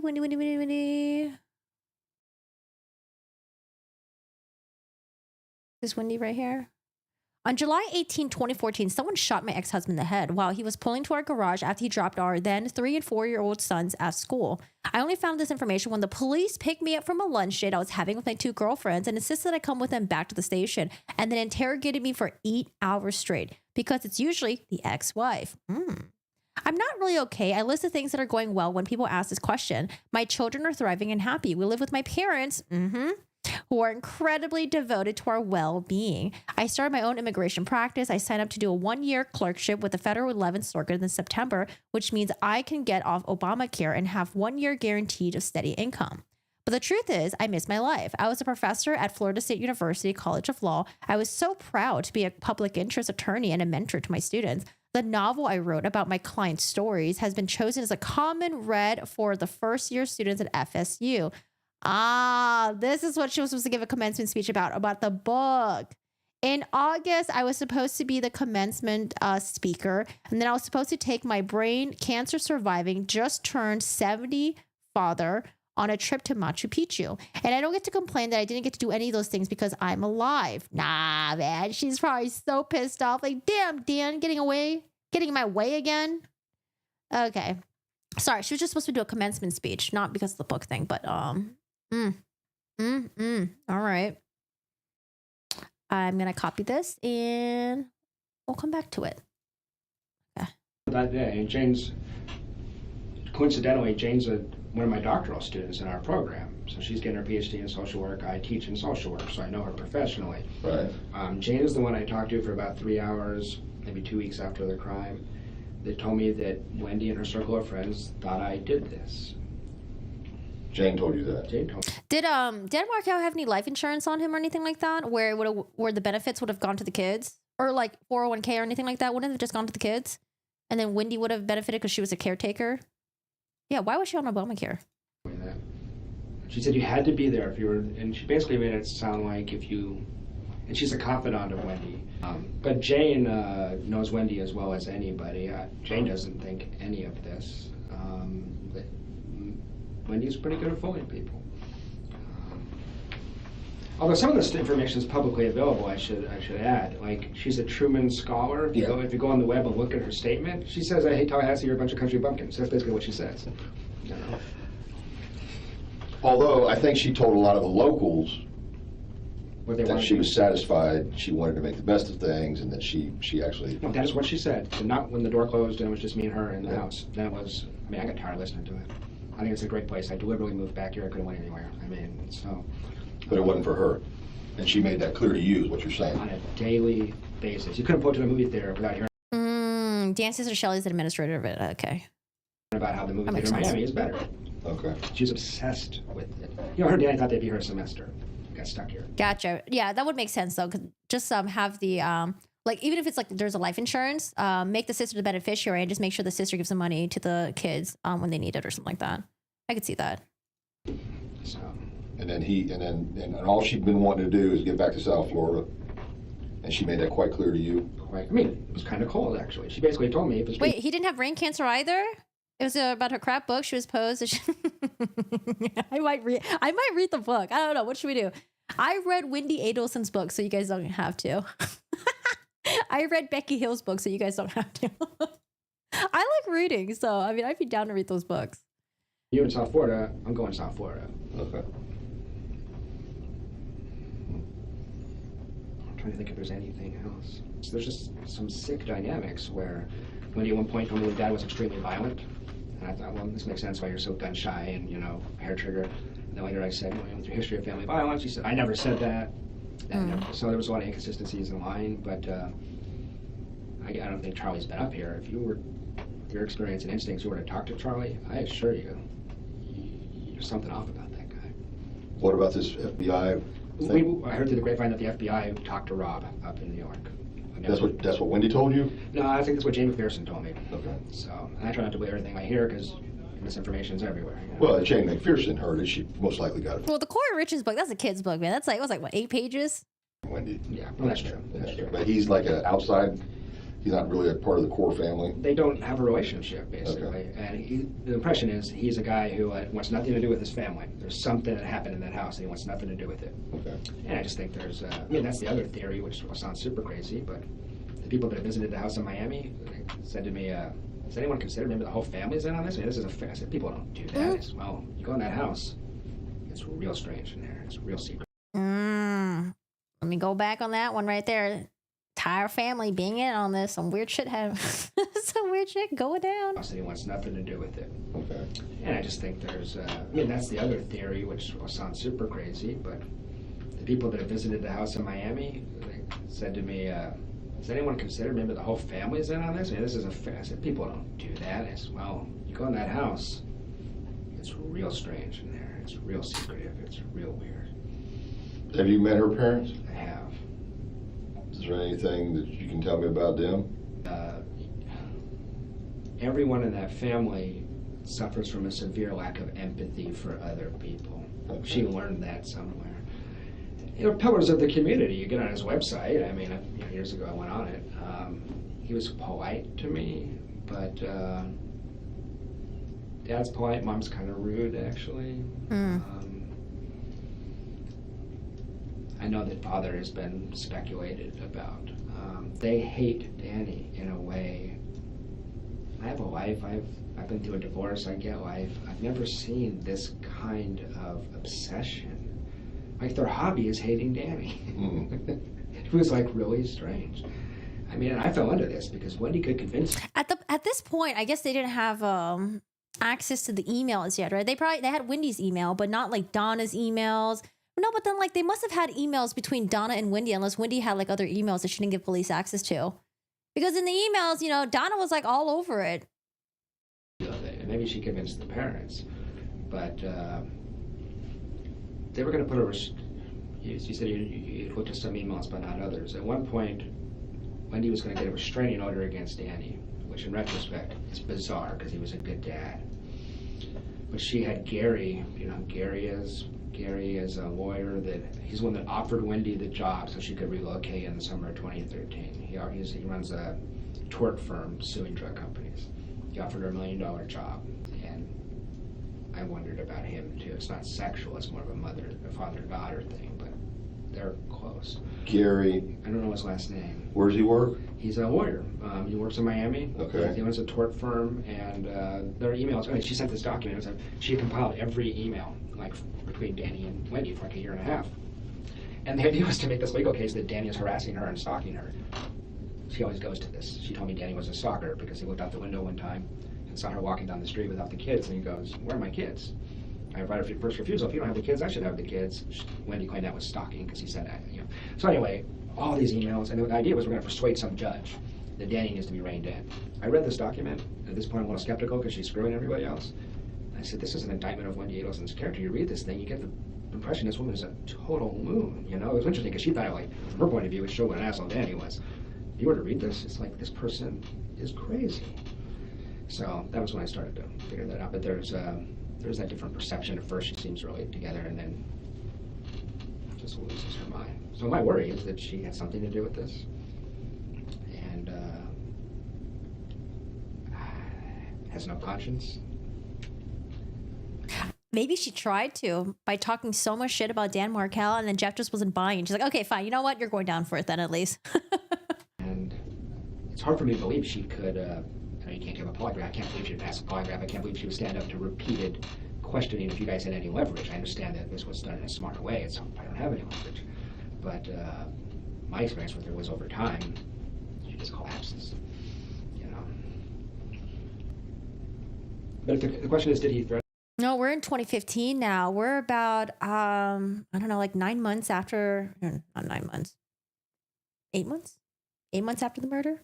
We're in 2015 after the murders. So at this point, they already had access to Wendy's email, but probably not like Donna and probably not all of those. Because Wendi initially probably gave up her email stuff, and then afterwards she just ghosted them. Was like, nope, I'm not working with you guys anymore. And Danny, no. If the question is, was he pathologically upset with Danny in a way I found disturbing, and it put me off, and it was different than, say, even Wendi or her mom? Yes. Incredibly intense about it. Incredibly intense. Charlie's so difficult to get along with. He doesn't have one dental office. He works at 5 dental offices. They can only handle him 1 day a week in each office. Really? Yeah. Can you imagine having Charlie He seems to Adelson know as your this and trying to address dentist? it. He's figuring out how to make it work for him, but he was a special ed kid, I believe. It's very difficult to get along with. Hi, Amy.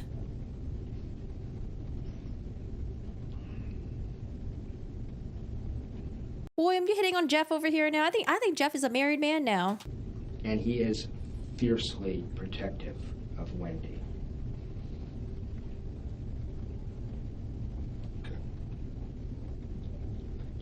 he had suggested seriously that they convert to Islam. The whole family? Just Wendi and the kids. Islam. Islam or Christianity, one or the other. Just to screw with Danny. Oh, it was Christianity. So they're not very devout in their No, Jewish they're religion. they're atheistic Jews. Pardon? They're atheistic Jews. Jews that don't really believe in God. They do it culturally. They eat the food. These people don't have ethics or morals. I mean, they don't. Hey, thank you for the follow. How are you? Immediately after the homicide, you came back. I know I'm with that, and then you reached out to Wendi, or she contacted you. 10 days later, she texted a mutual friend, acting as if I would be upset with her. Right. And I said, tell her to call me. She did. At 3 in the morning. She wasn't sleeping well. And we had a very awkward conversation. Mostly, I think literally she talked for an hour and a half, and I said probably 30 words. I just listened mostly. It was real. She wasn't sleeping. It was real crazy. But that's where she told me a lot of things that weren't true. I mean, she was, and that could just be a relationship thing. I mean, I couldn't contact you until Jimmy Judkins talked to you, Right. I believe. And I don't know. I thought it was really strange not to. All my friends were texting with her, and she wasn't writing a lot back, but everyone else she acknowledged. If I think of anything, I'll get back in. I actually had 2 quick questions for you, if you don't mind. Yep. This is completely selfish, but I'm concerned about me in this situation. I'm wondering how long it is, in your opinion, before the media, before journalists are poking around looking at this case. And I'm worried about my potential exposure as a professor and as a person. This is an open. Yeah, Jeff, man. Dude, Jeff must have been so fucking scared to have a target on his back, possibly. What? Writing a paper? I could never listen to someone talk while writing a paper. I can't even listen to music, like especially if there's like lyrics in it while writing a paper. Oh my God. Well, there you go. Multitasking. Oh, geez. I really think Jeff was correct when he said that she had a habit of blurting things out that are not in her best interest. Yeah, because Jeff said that like she has a hard time with just like silence, and she's the type of person who would just like say something. I'm kind of like that too sometimes. Mostly. Yeah, I like to talk. In case I don't, they can ask all they want to. They're not getting anything. That's what we're seeing. I mean, I may call you. I mean, at some day you may be called as some type of witness. I would do it in a second. Yeah. Okay, I want to make sure that we're upfront about this. I mean, let's say it goes We need more good people like Jeff. from here to an arrest to a prosecution, and for some reason, your testimony's needed. I would say anything I said today under oath. I would. Okay. So that's easy. All right, but as far as anything prior We need more witnesses like Jeff. to, anything that you're telling me, if for some reason that was, leaked to the press or anything like that, then I got an arrest to make of somebody else, no matter who it is. I got you. Okay? I got you. That'd be. The one other email I sent him, I pretty much accused her. Okay. But I mean, obviously, it's more than that. I mean, yeah, you more than just suspect her at this point. That's what you've been telling me this afternoon, right? No, that's true. What I've basically gotten from you is this woman is direct. When was the hitmen and Katie McBenoit, when were they arrested? Was it in 2016? Involved. She is. Now, I don't think you're saying necessarily that she killed her ex-husband, No. but she either had something to do with orchestrating it or had knowledge that it was going to happen. That's the whole point about I have to be back on the 18th, right? No, give you a thumbs up, and then knew it was going to happen. There's something weird about that day. So I don't think she doesn't have the skill to orchestrate it, but Charlie does. So that's correct, and But you left on Thursday, and your last conversation with her was on Wednesday. My last conversation with her was on Tuesday. Right? An hour before that email where she says, look, I need a week. No, on the email she says she needs a week. Yeah. An hour before she sends the email, she says, "Are you still in town on Friday?" That's exactly right. And you said, "I don't know, it's still up in the air." Yeah. But you did not. She did not ask you to stay in town. No, she did it like the next day. I see Jay McPherson at work, and maybe there's all kinds of possibilities. So she would have found out I was leaving. Do you have any suggestions? If I know they're doing a dateline on the Frosch guy that killed his wife out in Thomasville, and they already came to town. Any just advice for being an experienced investigator? What I should do if I'm approached by the media? Because it's not unimaginable. Go talk to Investigator Eisen. Okay. How simple is that? That's easy. Okay. Yeah, you don't have to say yes, no, nothing. You're a U.S. citizen. You don't. There's nothing. Yes, they have First Amendment in their favor, but that doesn't mean you have to say a thing. No, I appreciate that, but I watched Dateline enough that I can just imagine that me being presented with these pseudo suspects. That's how they do it. They show. Nah. There's that would be. I don't think they're going to do that. There's a lot of that could be libel. A lot. I mean. The bump was in 2016. Okay. I don't have you listed as anything. Yeah. At this point. Good. Okay, so no, you shouldn't have to worry about that. Wait, who's this? Dan Markel murder case. Who paid the high legal fees for the defense of... Wait, is that Katie right there with her new boobies? Who paid for Katie McManus' defense? Oh, she got a show for boobies. All right, let's listen to this really quick. A listener note, this story All right, I found the segment. It's like super short. contains adult content and language.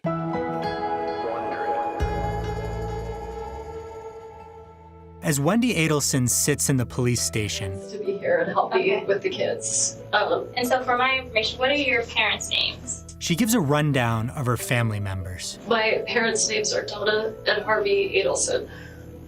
And did you say they were in Florida? They are there. Oh, wait, maybe this is not it. Is this it? They're sort of in the process of retiring. I mean, semi. So they work together. They're super happy and in love. Then there's a brother. The one, his name is Charlie, the one I'm really close to. Charlie's the middle child. But Wendi has another brother. Yeah, so I'm the oldest, and then my brother behind me, and then I'm 6 years older than Wendi. Rob Adelson. Rob's in his mid-40s. He's a physician. And he's the only one of his immediate family that doesn't live in Florida. In part, that's because of something that happened more than a decade ago. At the time, Rob was doing his internship in Texas. He met someone and fell for her hard. But there was a problem. After maybe about 8 or 9 months, he said he had something to tell me, that we had to talk, and I didn't really know what it was going to be. The problem was Donna and Harvey. And basically, he said that his parents just couldn't accept him being someone who wasn't Jewish, and that he'd have to break up with me, that they literally said it's either her or them. It was that simple. Haritha was not Jewish. Huh, okay. And was that explicit? Yes. Rob was stuck between the woman he loved and his family. And so began a painful series of breakups and reconciliations. He was very close with his parents at the time. So we proceeded to break up and get back together, and break up and get back together over the course of another year and a half. For someone like me who, was extremely, probably overly close to my parents, pleasing them, mattered a lot. All of this was happening at the worst possible time for Rob. He was in his residency, which is a notoriously draining, stressful process. Finally, his parents wore him down. He broke up with Haritha, and, well, he doesn't like to talk about what happened next. Had my parents not put up multiple years of threatening to disown me, multiple. Oh, and they were probably paying for his education. That's what I'm assuming. And they probably held that over his head, like, oh, if you want to pursue this girl, then who's going to pay for your bills? Who's going to pay for your education? I don't know. I could just totally see that. Years of angry, difficult phone calls, it never would have occurred. He actually got engaged to someone else, a nice Jewish girl from Dallas. His parents were much happier with that relationship, but it didn't last. I was very briefly married to someone else. I feel terrible for all the pain it caused anyone involved. Days into the marriage, Rob decided he'd made a huge mistake. There was a rapid, I believe, annulment. Haritha took him back, and they got married. And Donna and Harvey, well, they were at the wedding. They came around and told Rob, we've decided that it would be okay for you to be with her. And they really tried. We all tried for a fresh start. But making that fresh start wasn't easy. Rob says breaking up with Haritha and marrying someone else, even briefly, because of his parents, is the worst thing he's ever done. I do think my parents did everything they could do to try to make things better. There's a good bit of scar tissue to wade through from that. I don't think it resolved, but I think it made it better. But before, you counted yourself as really close with your parents. Yeah. Oh, I found it. This is Dan Markel's blog. I heard about this. I haven't read it yet. It's right here. Oh, God. Sorry, this is like a fucking, what do you call it again? When one thing leads you to another, and then leads you into not a wormhole. What's the word I'm looking for? This past weekend, as I mentioned in my Winning Life's Lottery post, I was at the wedding of Osita Wendy's brother, Dr. Robert Adelson marrying Dr. Harisa Chalipali in Chicago. And all of that through the weekend, I kept chanting my Bello-inspired fantasy mantra, I'm an American, Chicago-born. The wedding was held at Palmer House Hilton, which, notwithstanding, rooms a bit on the small side, is an extraordinary public building. Its lobby is a bow arch ceiling. I'm going to skip through that. Oh my God, there's Donna. Is that Donna and... Oh, is that Charlie? Sorry, I can't make these pictures bigger. It's like very blurry. That looks like Donna right there. Yeah, there's Donna right there. Oh, Jesus. The bride comes from a Hindu family, and Wendy's brother is Jewish and Ashkenazi at that. So it comes no surprise, the pictures of melded union of social unions are revealing. For the Hindu ceremony, Wendi and her mom, along with her two brothers, sported traditional Indian garb, looking stunning. After the Hindu ceremony, which to my naked eyes shared some interesting parallel with Jewish services, there was an Indian cocktail hour, followed by costume changes by the families, and then a Jewish ceremony under the chuppah. I don't know any of these religious terms, so don't come at me, okay? Chuppah? With dinner and dancing afterward. Because the Jewish service was second, the dinner featured the unusual sight of scores of Indian men wearing yarmulkes, and moments later, dancing with the alacrity, albeit haltingly, to Hava Nagila. Wendi, unfortunately, took a sharp elbow to her arm during the whirling melee. Thankfully, there was literally at least 100 doctors in the room. Oh, gosh. Yeah, I can't really... The pictures are... Can I click on it? It's blurry. Oh, wait. Oh, if you click on the photo... Oh, actually, no, I can... You can enlarge it. Charlie, Donna, is that Harvey, I think? Maybe? I don't even know what Harvey looks like. That's, oh, Dan Markel, that's Wendi right there. Who's this? That's, oh gosh. Donna, yeah, that must be Harvey. Donna and Harvey, oh man. They must have hated this. Maybe they tried to accept Rob and his wife, you know? And they were trying their best, but they just couldn't. Or maybe they were just fucking angry this entire time. I think those are all the pictures we have. That's all the pictures. Is there more? Nope, that's it. Okay, going back. Yes. And after, would you still say the same thing? Less so. Still, Rob and Haritha kept coming to family events. And they stayed in touch with both Dan and Wendi, even through their divorce. Then they heard the news about Dan's murder, and their stomachs turned. Here's a question for you. Did you think you knew what happened? You know, yes, and I was also hoping that it would not be a worst case scenario.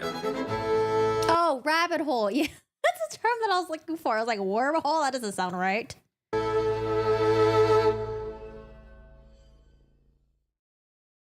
Is that it, or is there more? I was looking through the transcript. Carl and his colleagues had sources all over the place. Yeah, I think that's all about it. Or something. It sounded like a person making the sound, but it didn't sound like a good sound. Associated at some point with Wendi, of course, which is his ex-wife, as I'm sure you know. Felt like I had been. When they look at the footage from the cameras outside Dan's gym, they see that. And Wendi. Was that it? Was that the only segment about Rob? Or was there more? Parents should support their kids, not control their life. Yeah, listen, if you have like toxic family members, just snip them out. You don't need them. Don't let them guilt trip you into having a relationship with them. Like, oh, I raised you, but I did everything for you. It's like, no, I don't have to deal with your bullshit when I'm an adult, okay? All right, guys, I'm like super hungry. I think that's about it for today. So today we talked briefly about the Petito Schmidt and the Laundrie case. Talked briefly. Well, actually, we didn't really talk about the Becky Hill stuff, but that stuff as well too. Becky Hill, formal complaint filed against her, and I don't know, man. They took her phone away. Let's see if they find out anything. There's a lot of really interesting, really weird and interesting things going on with Becky Hill right now. The clerk of court in Murdoch's trial. I had a Korean buddy when I was young. He had a family custom to marry a mail order bride from the country that was set for him as a child. He cried to me and he wanted to find a girl and fall in love. Oh my gosh. Sounds awful. I hope he was able to. Have a great evening. Go back to Rob speaking to the self, please. I think that was it. I don't think he spoke anything else. I think it was a really short segment. A lot of people don't realize that it's actually the Capitol, you know, and that's... Classes to teach. It's Friday. The weekend's coming. I think that was it. And the heat, which because I think it was just Rob talking in the beginning. Someone said it was like super short, and the rest of it was where was it? Where did I find this? Yeah, I can listen to it afterwards and let you guys know if there's more Rob stuff. If there is more Rob stuff, I would definitely want to. Let's see, the podcast episode. It features a crime reporter, Carl Edders. Yeah, I think that's all the Rob stuff that we got. But I don't know, this would be really interesting to listen to. Yeah, so I guess like the family try to like there's some drama between them. They're gonna try to cut each other off. Sorry, there's some drama between them with the family. And then it seems like the family tried to reconcile with him and his wife. But then maybe after the murders, that's when Rob decided to cut the entire family off. 24-hour? No, I'm too old to do a 24-hour stream, okay? Actually, even if you're young, you shouldn't be doing a 24-hour stream, okay? Don't be messing with your sleep schedule like that. That's some fuck shit. 24-hour streams are horrible. All right, y'all, I'm going to head out. If you guys are on Twitch, though, I'm going to end the stream, and then I'm going to start up on Twitch later on and play some video games. We're going to play Lethal Company, and I'm excited for that. But yeah, if you guys missed this stream, I will have the video ready. The live stream will be available if you want to watch the whole thing. But usually what I'll do is I'll edit the live stream to cut it down a little bit. And it's still going to be a long one because I think the interview itself was like 2 hours long. So we'll definitely have this uploaded. Everyone else, thank you so much for hanging out. Thanks for chatting with us. Join the Discord. If you haven't already, feel free. Like the stream. And there's a new video that's out. It's a true crime storytelling format. We did a story about Caitlin Armstrong, and the case is about Mo Wilson. She's a victim, and you know, I was really interested about the story because it was just wild. The trial happened recently. She was sentenced, and I don't know, man. I put it all in one video just to have it out there, but definitely check it out. Let me know what your guys' thoughts are. I'm still trying to work on storytelling because storytelling is really hard. I have a hard time with just like I have a hard time with just like jamming a bunch of information at people and not like making it like storytelling format. So I'm trying to practice. It's hard, but I'm going to end the stream now, but I'm going to start up the Twitch stream maybe in about like, I'm going to eat and walk Shiro. So maybe in like 45 minutes, I'll see you guys on Twitch and we'll play some video games. All right, guys, I hope you guys have a good one. Hope you guys take care. Have a good weekend, or no, sorry. Today's Monday. Shut up. Today's Tuesday. I hope you guys have a good week. If anything else pops up, we'll definitely stream. Charlie Adelson sentencing is this month, so I definitely will be streaming that. And if there's any other updates. In terms of the Adelson stuff, I do want to watch. I think I want to watch Wendy's testimony. Not testimony. I do want to watch Wendy's interrogation. I do want to watch that. And then I want to see. I haven't heard from Charlie yet, actually. So I don't know what he sounds like. But I want to watch Charlie's cross-examination. So there's a lot of stuff that I want to watch. And then I don't know, maybe I want to watch more testimonies because I don't know, I'm kind of interested to see what June Umchinda says. Maybe even Katie McBanwa. So we'll see. I don't know. We'll see about that. But yeah, thanks for joining me. No, I can't speak today. Thanks for joining me today. I hope you guys have a good one and stay safe, stay healthy, don't get sick. I don't know. People are getting sick right now. Just don't get sick. It sucks. And I'll see you guys at a different time. Bye, y'all. Have a good one. See ya.